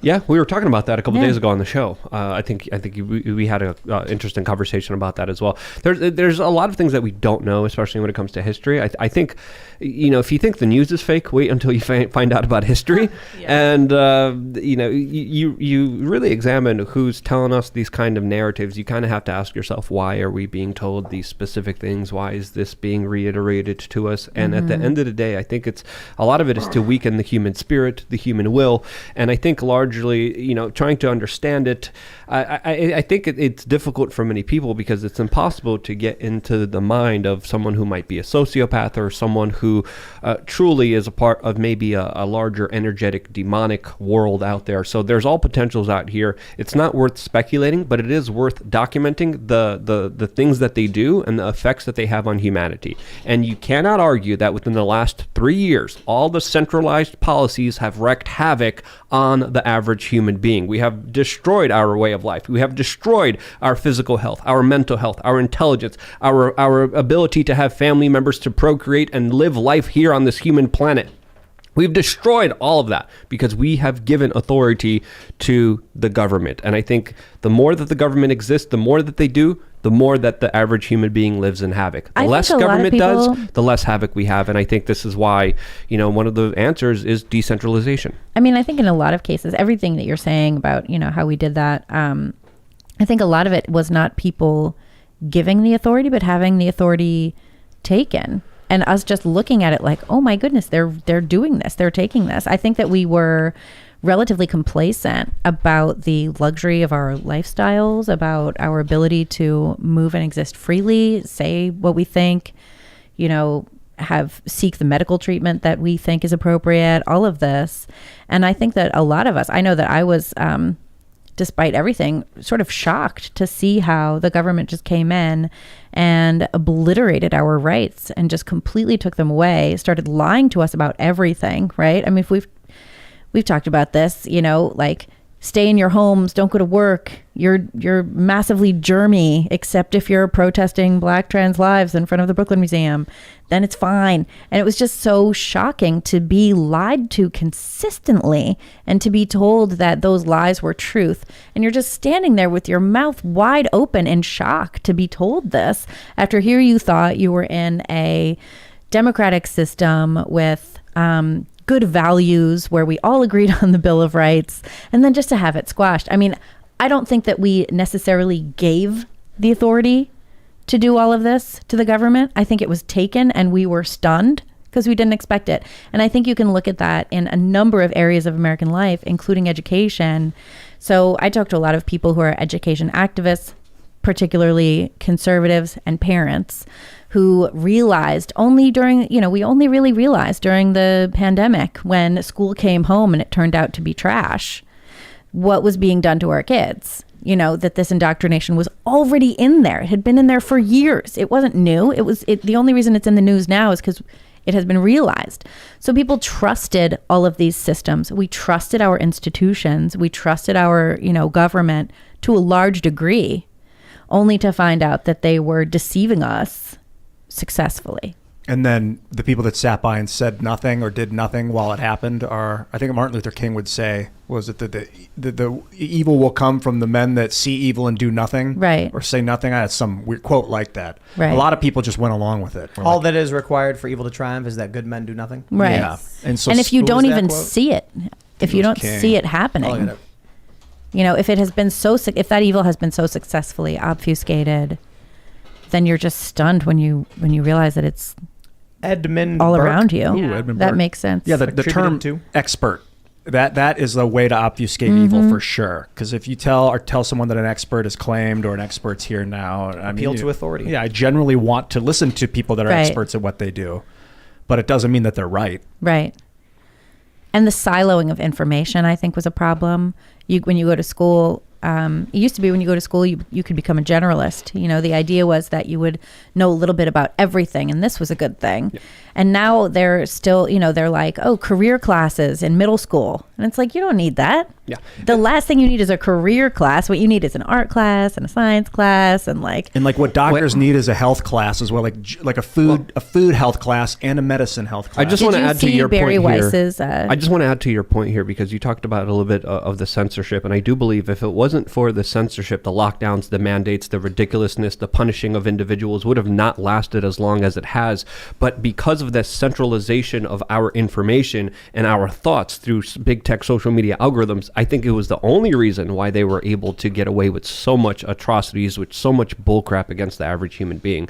So I just wanted to kind of talk about that point that you made and point it out as one of the biggest factors to why humanity went along with this lunacy, because they didn't know that there was another alternative, another option, or that the science was even debated or talked about. I think that's exactly right. They called it misinformation. They would ban you, censor you, get you fired. Doctors literally fired, get you fired, from your job. Suddenly you can't feed your family. We see this all over the place. I think it was shocking to a certain extent. It's good that we're aware of it now. The price we paid is huge. The real question that needs to be asked, that nobody wants to ask, is, are the people running these programs people or are they aliens? That's right.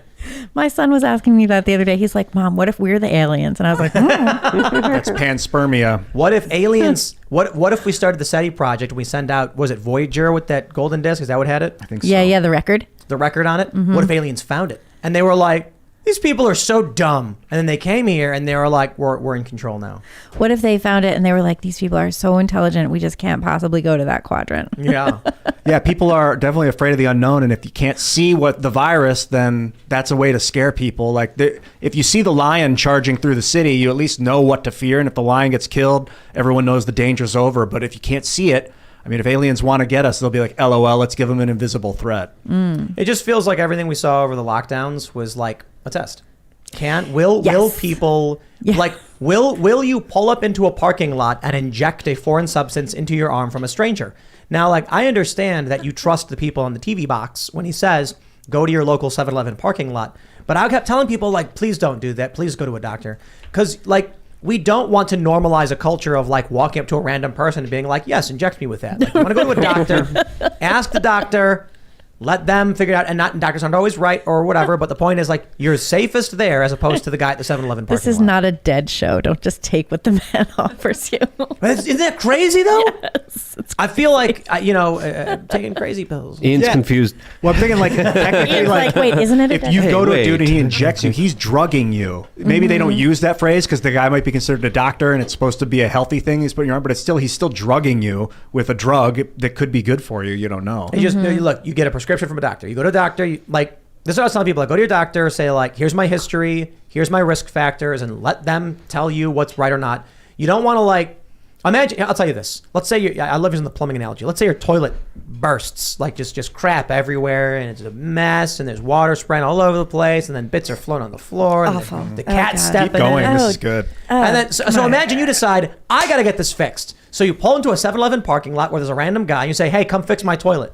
Perfect. That makes no sense. No, you call a plumber. But you might do But before you do, he had a Home plunger, Depot. so he must have been good at what he did because he had a plunger. That's why it's just we normalize this, and it's just absolutely insane to me that there were people. But look, I'll slow down. It feels like at the very least we collected some great data. Yeah, people are willing to drive up to a random parking lot in a place they've not been and let a strange person inject them with a foreign substance. The last under penalty of losing their jobs. No. No, if you mean the other people. If you were ordered to get a vaccine by your job, you could call your doctor up and say, here's my age, here's my risk factors. Tell me what to do, doc. That I think is acceptable. But in any circumstance, walking into a parking lot and being like, howdy, stranger, right here, that's nuts. 20 years, that is crazy. The last 20 years have been the awakening of the American people, this great red pilling where we're seeing some people haven't woken up yet or maybe never will, but a lot of people, COVID had to happen to them. They had to be smacked down by authoritarian nightmare to realize what an authoritarian nightmare is. Some people saw the data in 2007 and were like, whoa, there weren't weapons of mass destruction in Iraq. holy crap, why are we still in Afghanistan in 2011? What's this Trans-Pacific Partnership? What's this investor state dispute settlement that wants to sell us out to Malaysian oil companies? What's this corporatization of the world? And they woke up and they're alive. They're talking about it. But a lot of people are still in that process. And a lot of those people got the jab without questioning it. I just want to point out that once we reach $2,000 in super chats, Luke is going to down this whole tube Hell no. of palm oil. No way. All right, Ian is going to down this whole tube. Hell no. All right. Libby will down this whole. Nobody wants to eat the icing. Come on. That's gross. Ew, Listen, that's not where icing. did that That's come called from? poison. I We will have these say, huge So tubes. gross. Look at this. if that was This is- buttercream, I would eat a bunch of it. Course. But it's hold not on. buttercream. No. It's not that bad. It's palm oil. But it's not buttercream. It's sugar and palm oil. No. High A little fructose corn organic syrup butter. and That is inflammatory okay. oils. No, thank Right? you. No. We could all cut off a little bit of It just organic sounds butter, disgusting. maybe to celebrate. I would eat organic, but I am Yeah. You kind stop of trying to push your white goo in on love with everyone, butter. Tim. It's like there's like a pint. I think we have like a quart of icing right here with these two gosh. things. But you Holy have to crap. make those gingerbread castles with them. Yeah, we Somebody do that. sent us these gingerbread boxes like 2 years ago, and they're expired. And I cracked them open, and those icings were in it. And I was like, They "All will right, never who's go gonna bad." slam one of these on the show?"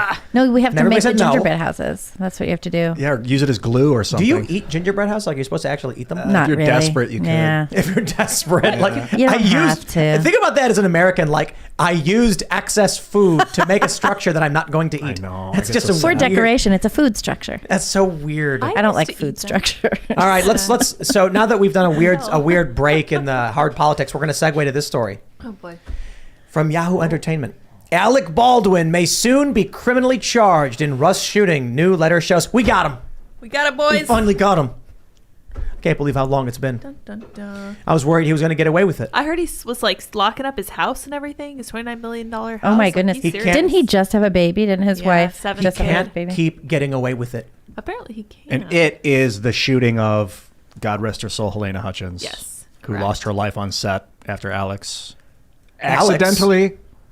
What's Alec? his name? Alec. Alec. What's his Alec. name? Alec Baldwin. Inadvertently, we should say, allegedly, Yeah. inadvertently Look at unloaded, this. fired a bullet. and killed her. DA Mary Carmick Altwise filed an emergency request for $635,500 in funds.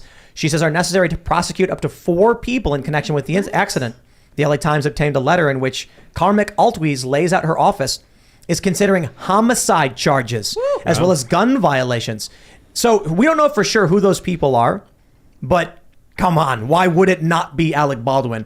Homeboy is going to get criminally charged. We'll see what happens. They're going to give him a slap on the wrist still, but a homicide charge? My Yo. favorite, we covered the story today. Josh Young wrote it for us. My favorite part was when he said, it says, no, Baldwin said, I would never point a gun and pull that trigger at them. Never.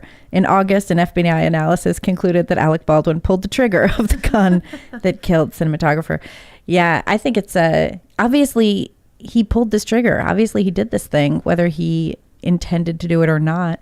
And then you saw there's the video of him from set talking about or showing like how he pulls the gun out, and he said he didn't have his finger on the trigger, and he does have this finger on the trigger. He you know? lied. Yeah, He did. He lied, He shot that lady. and I think he can't handle it. I think he can't handle that he did this thing. You know?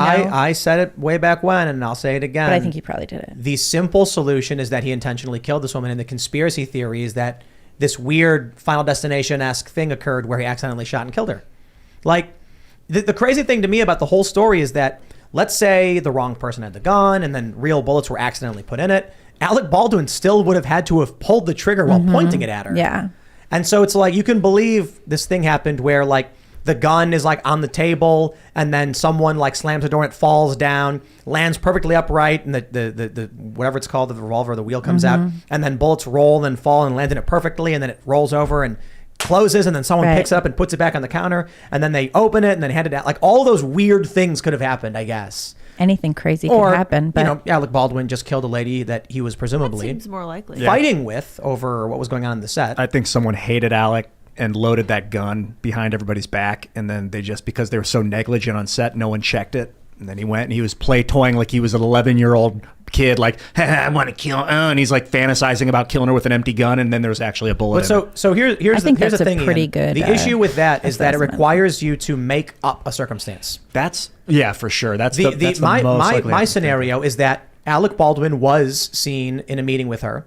He was seen having dinner with her. They were not friends. He called her very aggressive and intense in a previous interview. There were problems on set. Those things are facts. So you think he meant to kill her? Yes. What I think is that the most likely outcome, maybe it's only 5%, but for Ian's point that someone secretly loaded the gun, you're making up why. There's no evidence and no circumstance to support why someone would do that. Well, motive would be that they hated Alec Baldwin because he was such a horrible producer and the set was so grueling. People were unhappy. Then People why would they kill out. Helena? I don't think they knew what was going to happen. They were going to frame him for murder, basically. See, the problem with that is you're saying the crew was angry. That we know. So they put a real bullet in his gun, but that would end up injuring not Alec Baldwin. So it's like, perhaps you can assume the person who would have done that was reckless and also didn't care that they would kill an innocent person. Yeah. I think that's a bigger leap than Alec Baldwin was fighting with a woman who was a crew member and the crew were having problems, so he shot her. So Ian's version, though, would do really well on something like Magnum PI. Yeah, let's write That's it. right. Yeah. There will be a movie of the week about this Right. in It 10 would to be a 20 terrific years. Maybe it would be a less. terrific mystery. Well, so if this Jessica court case, Fletcher would figure it out. Okay, I don't know. Murder, who that is She yet. Wrote? Oh, Oh, okay. never mind. If this goes to trial, then are they going to try and figure intent? Is that what this is all about? To figure out what the Depends on what they intent? charge him with. So I don't know, man. A lot of people were like, he's an actor. He was handed the gun. It's not his fault. And I'm like, do you think that matters? He's an actor. He's handed the gun, and it is his fault. Yeah. As well as the producer's fault for not overseeing. the It's producer. the armorer's fault. Yeah. He's one of the 4 or 5 producers. Yeah. All the producers might be on the hook for this. I wouldn't be surprised if they charged the armorer because she handed the gun to the assistant Yeah, director, probably one of those 4. who I think the AD actually handed the gun to Alec, and he wasn't supposed to have his hands on that gun. Well, they were also struggling with production, and people were complaining on set that the film wasn't budgeted correctly, and a lot of the staff were asking for a proper budget for the movie. So there was, a lot of disputes, a lot of arguments. What really happened here, I don't know. Only one person should be criminally charged, and that's Alec Baldwin. Yeah. If someone hands you a gun for any reason and you point it at another person, pull the hammer back, and then pull the trigger, or you've already got the trigger depressed, you shot that person. It's crazy to me that there's the liberals are arguing, the left is arguing that because he's an actor, he's in some special privileged class. And I'm like, I don't know. That makes no sense to me. I don't care if you're an actor or not. If someone's like, we're doing a stunt and I'm going to give you a sledgehammer, but don't actually, swing it at my face. And then you do. It's like you hit him in the face with a sledgehammer. If they had waivers signed and it was like, hey, we're going to be swinging sledgehammers, everyone's saying if something happens to me, then the production's not responsible because we don't know, it's very risky, and they know the risk ahead of time and someone gets killed, that's a different story. Perhaps. I don't know if that's a different. I don't know that you could Like give up your liability for getting killed. Do you know what I mean? But it It's a But it is a stretch, fair but- point Yeah. that Helena Hutchins knew he would be pointing the gun at her, and she chose to be there under those circumstances. So that probably does put it more simply into an accidental space. Like the sledgehammer thing could work, but if you're doing a magic trick where you're supposed to swing a sledgehammer at someone and they escape before you hit them, and then they get hit, well, in that case, you, the person with the sledgehammer, were telling them to do it. And apparently, they're saying on the film, Helena Hutchins is telling Alec Baldwin to pull the trigger. Oh, so. wow. Well, she's telling him, Point it here. get the shot, and Alec is getting frustrated or something, and then he finally goes off and hits her. I So- can see it happening. It's so crazy. It's just But- such a but- casual thing that could go wrong, which is why gun safety is so important. But that's the thing, Yeah. they shouldn't use real guns. No, they shouldn't use real guns. I was working on a show once, a play, and we had a shotgun in the play, and we were using a real gun, but there were no bullets on set anywhere, but it was still super intense and a big deal if you were handling the gun. There were intensive rules about if you were handling the gun, even though there were no bullets anywhere, on set at all. Yeah, there were supposedly no live rounds on set for this movie Right. too, is what everyone we was didn't told. have not only we had nothing ever went in the gun, but we were so careful with that thing. I just want to point this out. In the Yahoo Entertainment story, it ends by saying this. More, Alec Baldwin feared he would be killed by Trump supporters over Russ shooting. It's not a link. I don't politicize this No. crap. What does that mean? There's no link there. Do a little They Google search of that. What is that? They just added this to the end of the story as an aside, Trump supporters were going to kill him, he thinks. nuts. Why Trying would to- they put that at the bottom of the story? Maybe he was in the car with that guy in North Dakota, who's him and that guy are super tight apparently. Totally. Oh, man, did you see that SNL is they think it's going to end? Oh, let's talk about it. Really? Well, they lost 8 members Why? because the show's garbage. Pete They have their Davidson. first non-binary member, so obviously it's going to do amazing right now. Okay. What? Edie, what's her name, is left the show. They're 80? 80. 80 Pete Bryant. Davidson, Kate McKinnon. Oh, really? But didn't they Kyle just, Mooney. they were like Shout out building Kyle with her, Mooney. right? They were like building with 80 Bryant. They really. Oh, they had been Oh yeah, working and on a feature player quit Yeah. too. So Yeah. they had 8 people drop out. I don't know exactly what happened, but here's the issue: you used to have like 3 or 4 channels. What was that? You'd have like 3 or 4 channels. That was and squeaky. you'd turn on the night show or whatever, late night show or whatever, and then on Saturday it's SNL. Everybody watched it because that was what to watch on Saturday. Mm-hmm. Now you've got a million channels, you got a million influencers, you got all these different videos, and what is going on? What? I don't know. Is that me? Not me. What's that weird noise?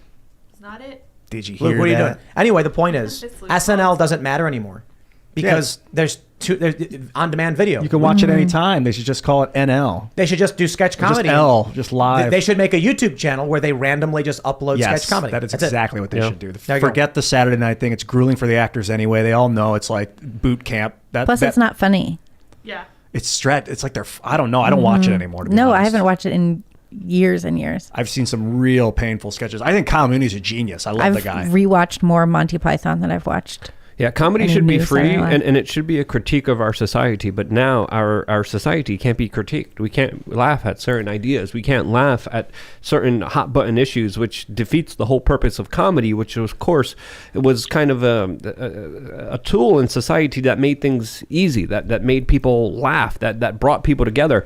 And I think the way that society is really being pushed into this really negative way, that comedy isn't allowed, and SNL being off the air and potentially losing its entire show, I think highlights this. We used to be able to laugh at other people's suffering, which is kind of horrible to think of, but that was like a big part of freedom, is you're allowed to make fun of whoever you want.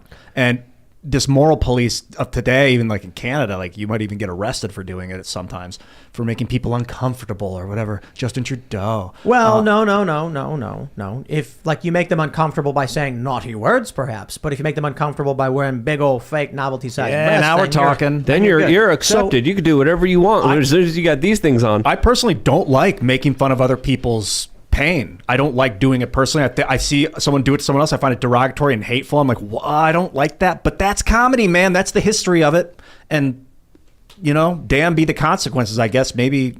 But if you're able to laugh at something difficult in life, you're able to, of course, turn it around from being something so negative. So a lot of the times we deal with something very serious. We deal with something that's impacting us. Laughing at it, even though it might be something that hurts you, a lot of the times helps a lot of people deal with a lot of the trauma in our society. Like COVID, people lost people with COVID. So if people were making jokes about that, like, oh, yeah, grandma in the hospital, and doing a joke like 100 years ago, and then you do the whole too soon, like that's a meme. Is it too soon to joke about because it just happened? But like I couldn't even speak out about the science of COVID while it was happening without getting Figured it banned out. off of Facebook. It was crazy. Tim figured it out. Trump should start selling shirts and hats that say the Great Reset. And it should be like, with my election in 2024, I'm going to reset the establishment. We're going to change everything and go back to when it was great by resetting it. That way, all of the elites are forced to say the Great Reset is a bad thing. Yeah, they'll be like, stop with the Great Reset. Stop with the But Trump embraces They'll just Great think of a new PR name to brainwash everyone to go along. The beginning large restart.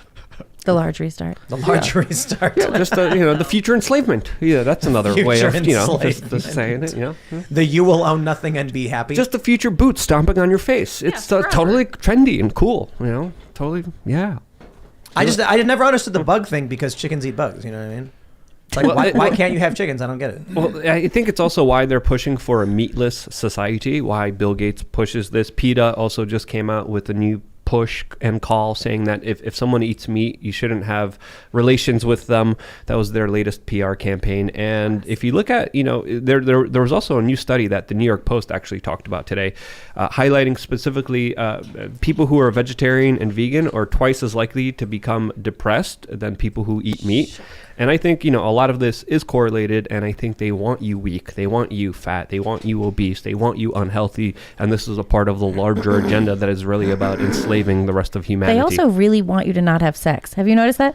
Like, Yeah, they so don't want much you to of have this kids, man. activism is against people having sex and having kids. And also, Barack Obama blew up a bunch of kids. You're like, Right. what's going on there? I think Seamus nailed it when he said, "Oh, you got to blow up kids. Too many of them. Too many of them. Vote for me." Yeah, pretty much. We got a lot of super chats. I'm really excited to read Klaus Schwab's book. I'm going to stop talking about it. I'm telling you, hey, you can thank those super chats because of me, okay? Is that what did it? That's what's correlated. Hey, you look at the top chatted, top super chatted channels. What do they have in common? We do have a lot of That's super right. chats Good tonight. point. Yeah. I appreciate you, Your Luke. chest is looking great. You guys are For the welcome. team. Yeah, it's a nice shirt. You got to lift and separate. You got to lift and They're separate. fine. Don't worry about it. Separate. All right, let's go to super chats. If you haven't already, would you kindly smash that like button, subscribe to this channel, share the show with your friends, be the notification. YouTube's been giving us some silly business, and people have been pointing out that they're not getting notifications. So it's not surprising we're about a month out from the midterms, and we're starting to get jammed up a little bit. So if you want to support us, share the videos, share the URL, post it wherever you can. Become a member at timcast.com. We're going to have a spicy members-only show. We're going to be talking about the conspiracy of the big-tittied Ontario teacher. It may be a hoax, and we've got some new information to discuss. So check that out, and you can follow the show, of course, at Timcast IRL. But let's read some super chats. All right, what is this? Testers says, "Hey Ian, did Big Daddy Biden get you some Trinidad Shabbat pressure yet, or at least some Betacaf care? We poor Aussies will never see such wonderful things." Yeah, I think he's working on it, actually. I'll see him over Thanksgiving. Oh, what's this? This is good. We have Ian Hall. He says, "Hi, YouTube caved. I got the notification today." Ah, All right. Amazing. Thomas Levy says, "Is the amazing atheist still due for the show?" I had no idea. sure. TJ. TJ. You know, I just don't know what it is, but every time there's a left personality, we struggle to do booking with them. It's either, the last thing I talked to him about was him saying he wanted to come on the show. He had to figure it out. We'll figure it out. We never figured it out. So maybe we'll get him on. I invited Hassan Piker on the show again. He just didn't respond. It is what it is. I like TJ back in the day, 2007, when I was doing a lot of early YouTube stuff. He was very critical of my work because I was stoned and just talking about consciousness like a crazy man. And he was very literal, but he was always like righteously critical. He'd be very harsh, very direct, but very honest, and like he actually cared what I thought. I love you, TJ. Thank you. Hey, it's Casper says, "Leave it to Philip De Lefto to demonize Italy PM."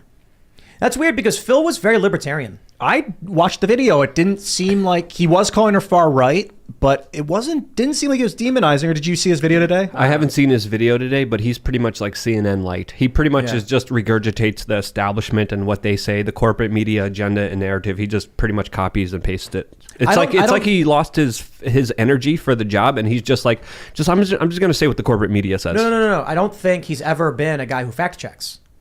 He's I always think so been too, somebody yeah. who like grabs the news, has someone write the blurbs, and then he says, "Here's what's being said." Exactly. The difference of what we do is that there'll be a story like Trump is a Russian asset, and then we'll be like, "Okay, where's that coming from?"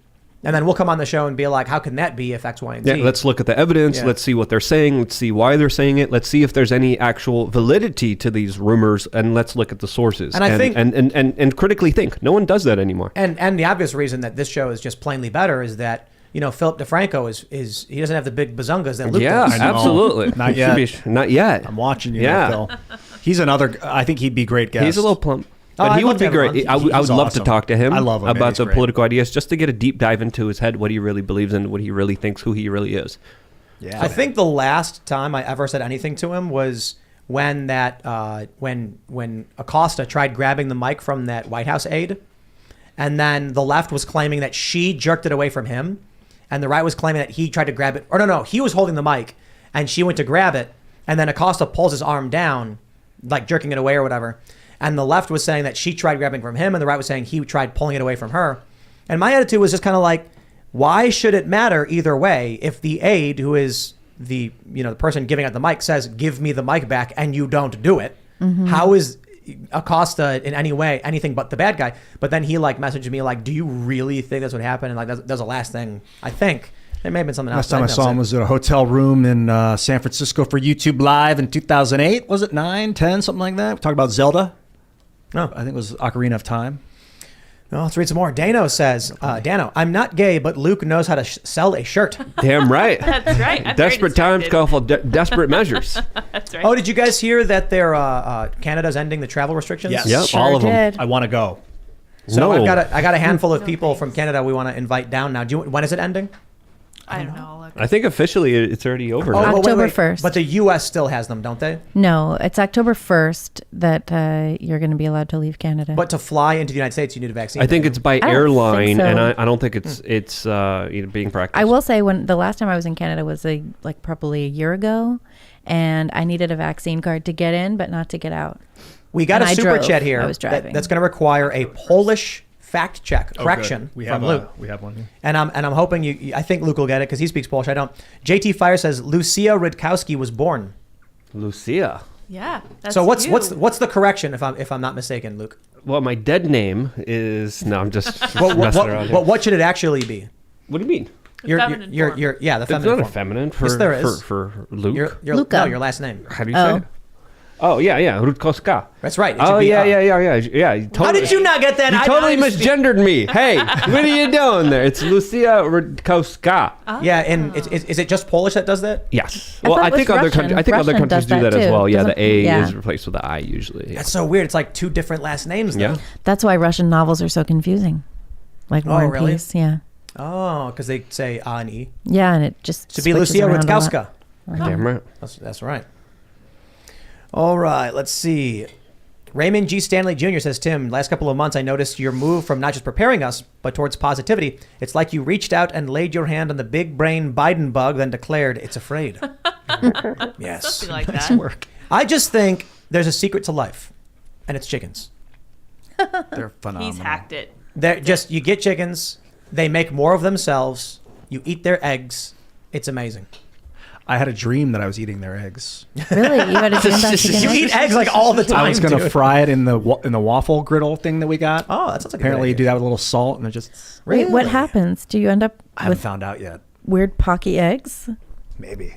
Weird. I tried, that egg thing you showed me where like you put the egg whites in and swirl it around. Yeah. I tried doing that. I failed. What was it? What is that You thing? get What? you want to explain? No. You get the egg white Hard and to you do. kind of drip it into a pan that's like kind of hot, and then it You gets swirl solid. it. You go like this with You the swirl pan. around. You get like a and kind so of it spreads flat- out. and then you put the yolk on it, and then you fold it over the white parts, and you've got like a little Egg pocket. frittata Egg egg pocket. Yeah. egg pocket. Why wouldn't you just fry an egg? Well, this gives you the raw yolk. I think you can then fry the yolk if you want. Well, no, but if you it's like- it's like it's crispier. Oh, it's I like see. crispy on all sides, and you So it's like a fried egg if the white part is just I'm extra gonna make crispy. these tomorrow because then you can dip them in like ranch. yeah, stick like a toothpick in it. Wow. Okay. Yeah, they'll be like that's Maybe great. hot sauce. I think it'd be better with hot sauce than ranch. Personally. Hot sauce and ranch. Maybe a little both. Compromise. Hot ranch sauce. Yeah, hot All ranch right. sauce. That'd be good. DJ Zeno says Timcast IRL featuring Libby Emmons and Luke's absolutely valid and acceptable bazungas. Damn right. Yes. Body positivity. We would just scream over each Bob other. That's right. Samarchik says a couple weeks ago I looked up the names of coming hurricanes. I saw Ian and said, "Oh ish, Oh, yeah. Hurricane Ian." I didn't know. You're manifesting it, Ian. I think I It's was. all your fault. I'm like, is God real? That's what's going through my head right now. Woken Roland Photography says Timmy P, please ask Ian to call off his hurricane. That's right. I was Quit raining on my Stop it, vacation. Ian. I wanted to disperse it and recoagulate it over the Sahara, and I was like, "What?" I was visualizing what rain does when it gets into the sand. I saw Ian in the backyard a couple days ago, and he was going like this. Oh, yeah. Dancing. And he was waving crystals around. I was like, "What are you doing?" Oh, I'll do it with that crystals. sword? That's an interesting idea. I've never meditated with crystals in my hands before. Your rain dance was too much. I Yeah. bought Moldavite, and Luke got scared. I don't want any of that. Why not? I just heard bad things about it. Because it's from outer space. What is it?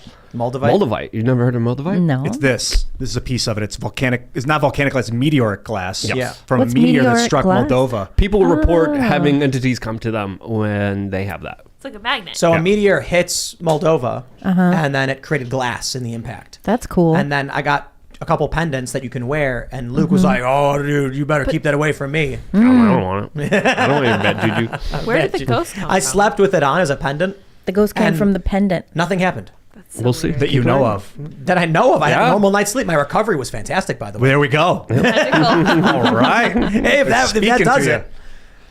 All right. Murph Tries DIY says, Tim, I'm trying to convince my spouse into letting our family go as the cast of Chicken City for Halloween with That's a chicken really party cute. going off every time the kids get candy. Others, please join. Oh, sounds this is so fun. cute. You have to do that That's awesome. and do a video. Yeah. That would be amazing. A video that would be awesome. That would be so cool. That'd be adorable. I love this idea. Someone you may know says, hello all from Florida, where we are awaiting the arrival of Ian, who will destroy us with the truth of graphene. You'll be okay.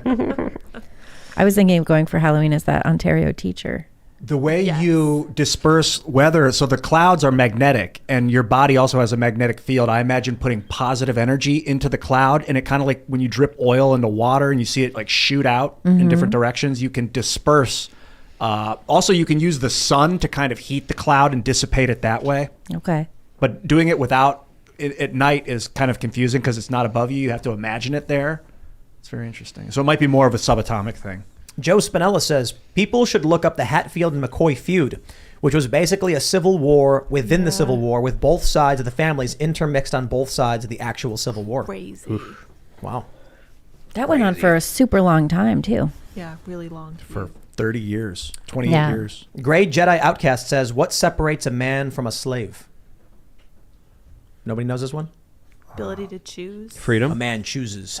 There you go. A man Yeah. chooses. I like that great. John Diaz, have any of you watched the Alex Jones trial? It's a kangaroo court. Never thought I'd see something like this in America, and it deserves more attention. Yeah, we were talking about that before the show. I watched a little bit of it, and When the judge is like sitting there and they're going like objection, objection, and the prosecutor's just going like blah, blah, blah, blah, and then Alex is going blah, blah, blah, blah, and then he's like, judge, do something, and the judge is like, I can't even get a word in. yeah, the problem I will say is that Bang Alex the gavel. Alex kept That's why you have it. responding, so I think they were treating it as hostile witness because if he just stopped responding to the guy and looked at the judge and awaited her response to the objection, she would have been like, all right, you're out of order to the prosecutor. But instead, Alex kept going back at him, and then so she just let it go. I don't understand why Alex doesn't just say whatever he wants. He basically was in the No, but trial. she, like It was you're awesome. instructed that you can't talk about the bankruptcy, and it's like I'm gonna say it Interesting. because he'll be held in contempt. Okay, Oh, like, but what does that mean? It's But like he's already up on charges. Like, what's the difference? we're yeah. not, it's civil, not criminal, Oh, that's right. and so it's just like He's trying to preserve the company, InfoWars. He said, I was listening to him on the show a couple nights ago, and he was like, I mean, I've been honest with my crew. If I get screwed, if all this money's gone, I got to shut the company down, and that's everyone's out of business, out of a job. So that's what they're trying to do. The problem is Alex Jones could grab a $20 cell phone from Walgreens and film himself ranting and still get the same amount of traffic. So even if the company ends, he's still Alex Jones. That will they'll never be gone. Yeah, but I can see why he'd want to keep his employees employed. Yeah, I think he There's a wouldn't do big contempt. responsibility. He was like, part of me considers not even going to the court. He's like so messed up right now mentally, but he's like he's got. So two, what if these people rely on him? So he's What if someone else started a company and hired him to present, or better yet, contracted the rights to distribute?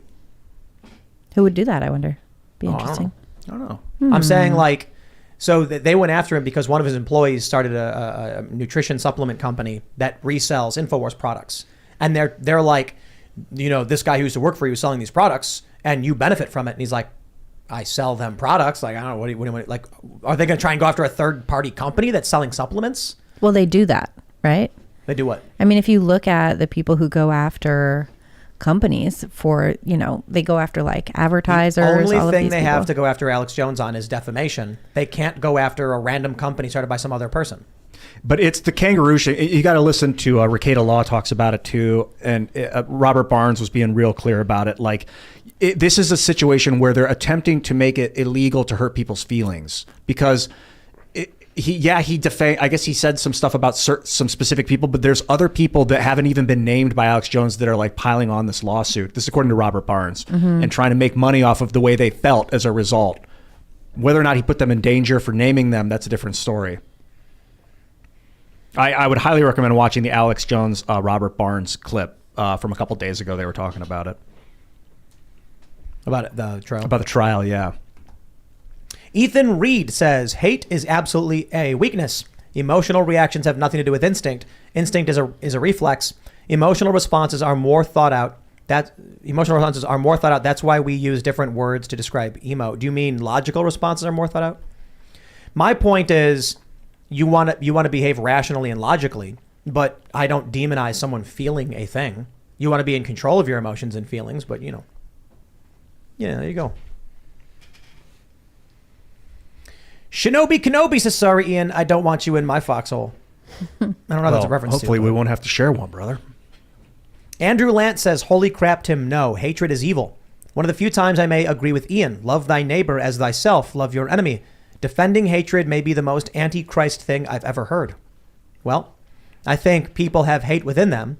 You're not supposed to act on hate. You're supposed to act on logic, but I don't think you should be demonized for experiencing a feeling. You know, I do need sometimes to work hate out by expressing it and then finding out why I was wrong or what the problem with that expression was later in like a safe environment.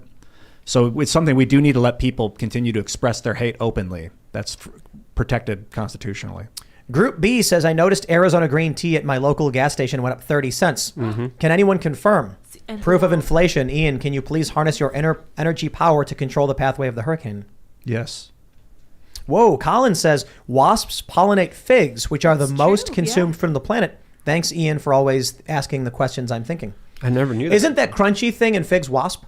I think it's seeds because I eat figs as a snack relatively Look at that. regularly. I'm pretty sure there's wasps in figs. There might be a dead wasp in there. So think about that next time you In eat a fig. figs? Huh? We got There's a bag dead of them. wasps Someone in wanna Google figs? that? Yeah, I'm looking it up. I know it requires a wasp to pollinate it. I eat lots of Should you figs. eat figs if wasps have died inside of them? Here's Yeah. everything you need to know about the fig-wasp relationship. Oh. See, there you go. From treehugger.com. we have, So is that the one good thing that wasps do is they pollinate figs? They eat Yeah. bugs well, check it out. too. We Certain have kind of fig. we I have- like figs. we have pawpaw out here, hillbilly banana, and it's pollinated by beetles and flies.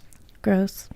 But they're delicious. I've never seen a pawpaw. What do they look like? Are they bigger or smaller? They're like, well, there's varying size, maybe like this big. You get a good Little one. Squashes. Big seeds, and it's like if you took banana, avocado, and mango and combined it. That sounds actually pretty good. It's really good. How have I made a never bread heard of last this time, right? fruit? They're really good. Is this like an indigenous American fruit? Appalachian fruit, and it Nice. doesn't last very long. It's, I believe it's hard to transport and hard to grow. Is this why I've never seen it at the grocery store? Yep. Yes. But we've probably got, in the next month, we're going to have probably 5,000 Oh, geez, I'm going to come down and eat one. everywhere. You'll walk through the woods and it hits you on the head. Wow. Yeah. Okay. It's amazing. And then you can get them and they're like, when they're real juicy, you can just like break it open. Amazing. Interesting. Dude, figs covered in bacon bits and maple syrup. What am I looking at? That's Found a delicious. recipe. Oh boy. Yeah, that's good stuff. Mad love to the wasps. That Yeah, right. stuff is Much good. appreciated. Figs and bacon are really Yeah, like just but- paradise. Throw I'm some not all about that balsamic sugar. vinegar on there. That sounds great. Little maple Balsamic syrup. vinegar. Oh my gosh. Yes. Yes. All right.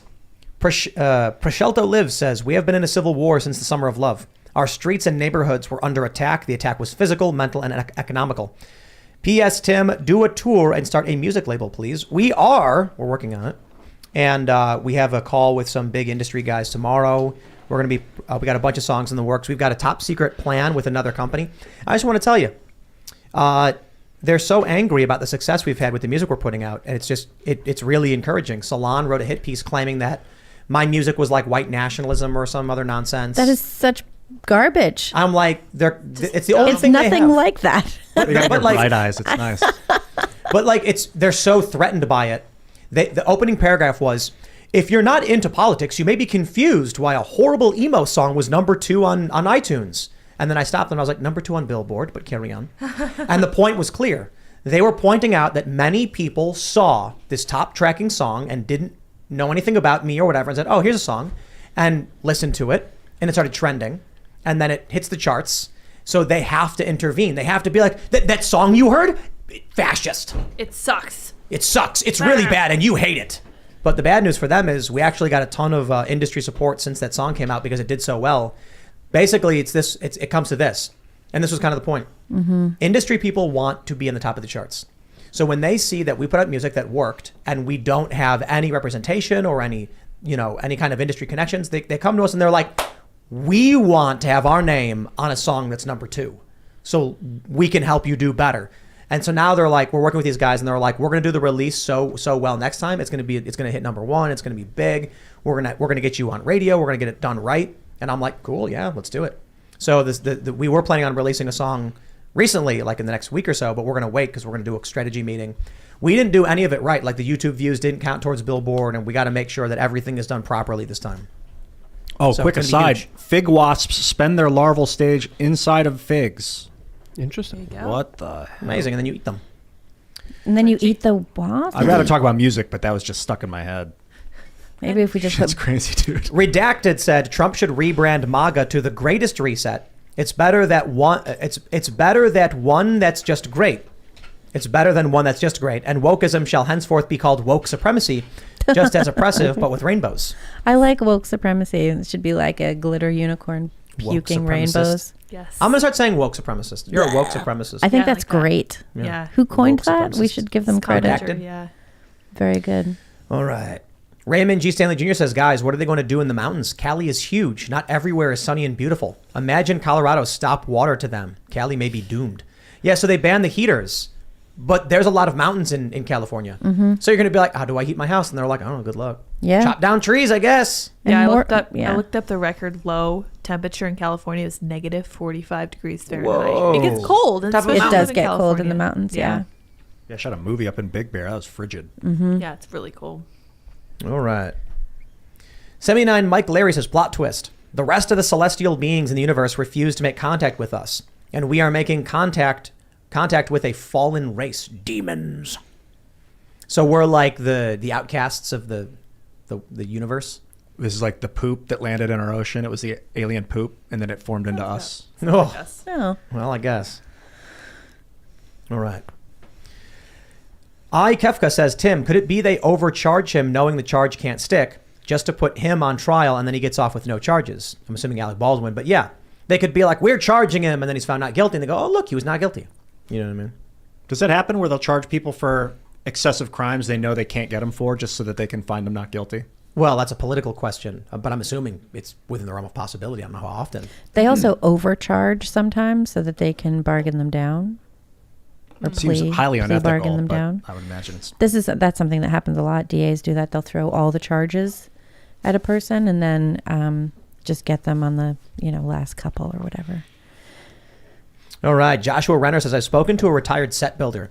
He said that these old timers would use the prop guns for actual target practice, then put the guns back for use in the movie they were in. Says Alec did the same. Oh. Yeah. What if Alec was playing around with it? Yeah, they said they were going out and target shooting at night. Alec was? No, I didn't hear that Alec was, but people that were working on the project were Because that'll be big. shooting cans out back after the day. Scoot says, did you hear about the massive UFO sighting in Branson, Missouri? Y'all hear about that? No. I assume Mr. Shane Cashman did. Shane, I hope you heard about that one. All right, we'll look into it. That'll be fun. All right. Clint Torosaurus Rex says, like Krusty the Clown said, it's only funny if the schmuck has dignity. Mm-hmm. Yes. That makes sense. Otherwise, it's just sad, right? Like Yeah. coming after people who are down on their luck. Oh, for gallows humor? Yeah. Someone tweet. Yeah. All right. Let's see. What do we have here in the old Super Chats? Carlton XL says, Luke, bringing a new meaning to the milkman. Yeah, yup. Luke, lift and separate. What No, don't tell me what to do. This is beautiful It's the his way body. it is. It's natural. It's Okay, choice. stop hating on me. You know what's funny is and your perceived image of beauty He's that you're jealous, okay? subjecting me to. Okay, get your own pair. Hold on. Is the lift and separate thing like a normal thing? Yeah, that's a normal. I've like never people heard say that. that. Selling point for I was- bras. What about Yeah. juggling? I don't know, but I was making a joke because I've heard people say that like on soap operas or whatever, like I've never heard that before. on reality TV. Honey, you want to lift and separate? Huh. Mm-hmm. Lydia knows what I'm talking about. You heard this phrase? I've heard that. Yeah. I have.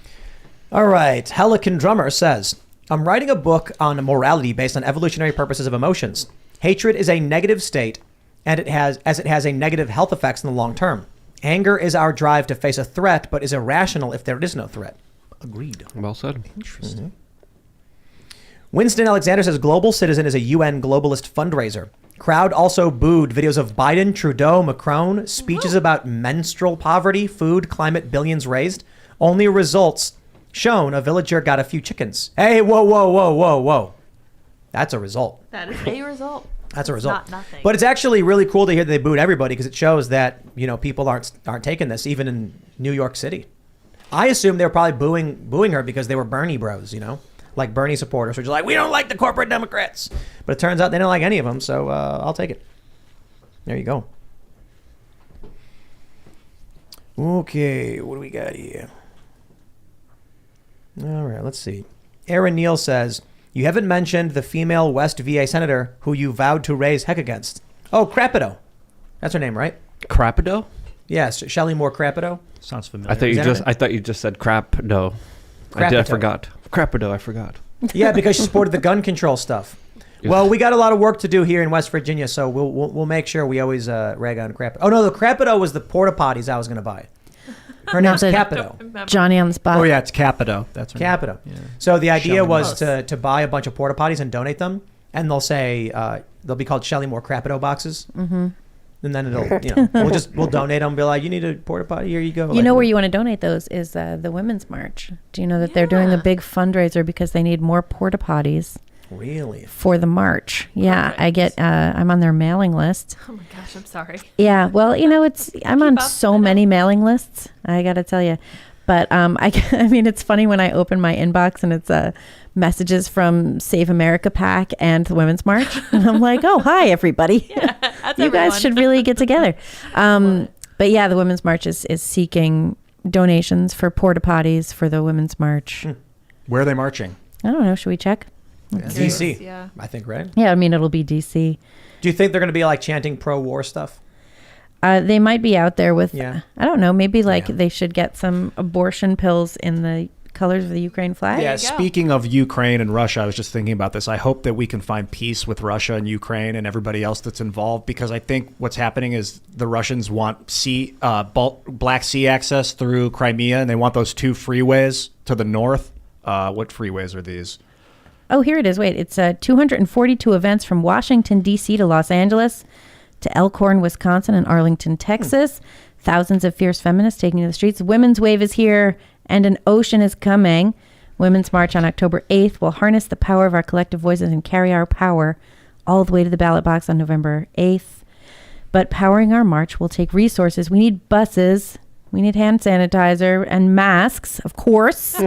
We need signs, and we need porta potties, and lots of them. Maybe they need some Crapitos. Yeah. Sounds like it. All right, let's grab this last one here. No Moves Jr. says, question, is this the beginning or the end? Or what, of what the is will ultimately become? Well, is this the beginning of the end? Is both? It's both the beginning and the end. Again. Yeah. From the ashes of the old, we shall build anew. Constantly cycling in many directions at once, spiraling. Ladies and gentlemen, if you haven't already, would you kindly smash that like button, subscribe to this channel, share the show, be the notification. YouTube has been holding back on notifications, and people are saying they weren't getting the links. So if you want to fight back against the censorship, considering the elections, here, and seems like the suppression is kind of on purpose, you can help by sharing the video and becoming a member at timcast.com to watch our uncensored members only show. We're going to be talking about the great big titty Ontario. I was going to say Toronto. Ontario teacher conspiracy theory. Ontario. Which is Ontario. It's actually really interesting. So check that out. Follow the show at Timcast IRL. You can follow me personally at Timcast. Libby, do you want to shout anything out? Yeah, I do want to shout things out. Not the Women's March. I want to shout out the Post Millennial, thepostmillennial.com. I want to shout out my Twitter at Libby Emmons. And also you can check out our work at Human Events, which is humanevents.com. And that's about all of it. Yeah. Cool. So all my new simps could go to lukemilkers.com, actual website, which you can click right now, lukemilkers.com, and you could support me on my official members area right there. Libby, I have to say, I'm sorry. Overwhelmingly, according to the comments, you have officially lost the Milkers War. You know what? And I am top thrilled. milker I'm here thrilled. on the broadcast. I just pulled it up. It works. It does. lukemilkers.com. You know what you need, though? I've You been need some chest binders, because when you decide you're trans Yeah. or I'll non-binary. do whatever I want. But All right. I think you should go for it. LukeMilkers.com. I've been fact checked by the fact checkers. So again, independent media, alternatives, having our own platform is key. LukeMilkers.com. What were you See fact there. checked for? For the From fake? quoting the corporate media. The I corporate thought for media. the fake boobs. No. I literally quoted Fact the check, corporate Luke media. does not have breasts. Right? Fact check. How do you, now it's trendy, so it's popular. So you got to be ahead of the times here, and we're doing that here at LukeMilkers.com. Well, thanks, Luke. You're welcome. Always live- And Ian, Fantastic. Ian, my eyes are up here, okay? All right. Beautiful shirt. Again, like I was saying, hey, before we roll the Ukraine, I really want to bring some hope for these people and the people in Russia and everyone else that's watching and involved. I think that what Russia wants is a piece of land that leads down to Crimea, so they have Sevastopol into the Black Sea. I don't think that it has anything to do with genocide or conquering massive land. Russia has never been known for conquering land. It's been essentially a federation since the Soviet Union split up. But these two freeways, East 105 and East 97, I think maybe should go to Russia in order to avert the war. I hope that can be some help. Maybe we can start to think positively about finding some sort of peace deal. And maybe we can get Vladimir Putin and Joe Biden or to have some sort of dialogue and debate, discussion about what people want, what needs to happen. Go from there. I love you guys. Thank you for being a part of this. See you later. Thank you guys for joining us this evening with our special guest, Lucia Rudkowska. If I got that name right, I feel like I've been thoroughly outshone. I have no way to compete with that. It's fantastic. Luke really pulls it off. You can't compete with the lubes. That's right. I know. I can't, because men are better than women at everything. Absolutely. As we all Men know. are better women than women are. I know, exactly. You know, it's a serious it's problem. true. It's a very real problem. Speaking of that, that's going to be our post show. So you guys can follow me on Twitter and mines.com at sourpatchlids, as well as sourpatchlids.me. We will see you all over at timcast.com. Thanks for hanging out. Bye, guys.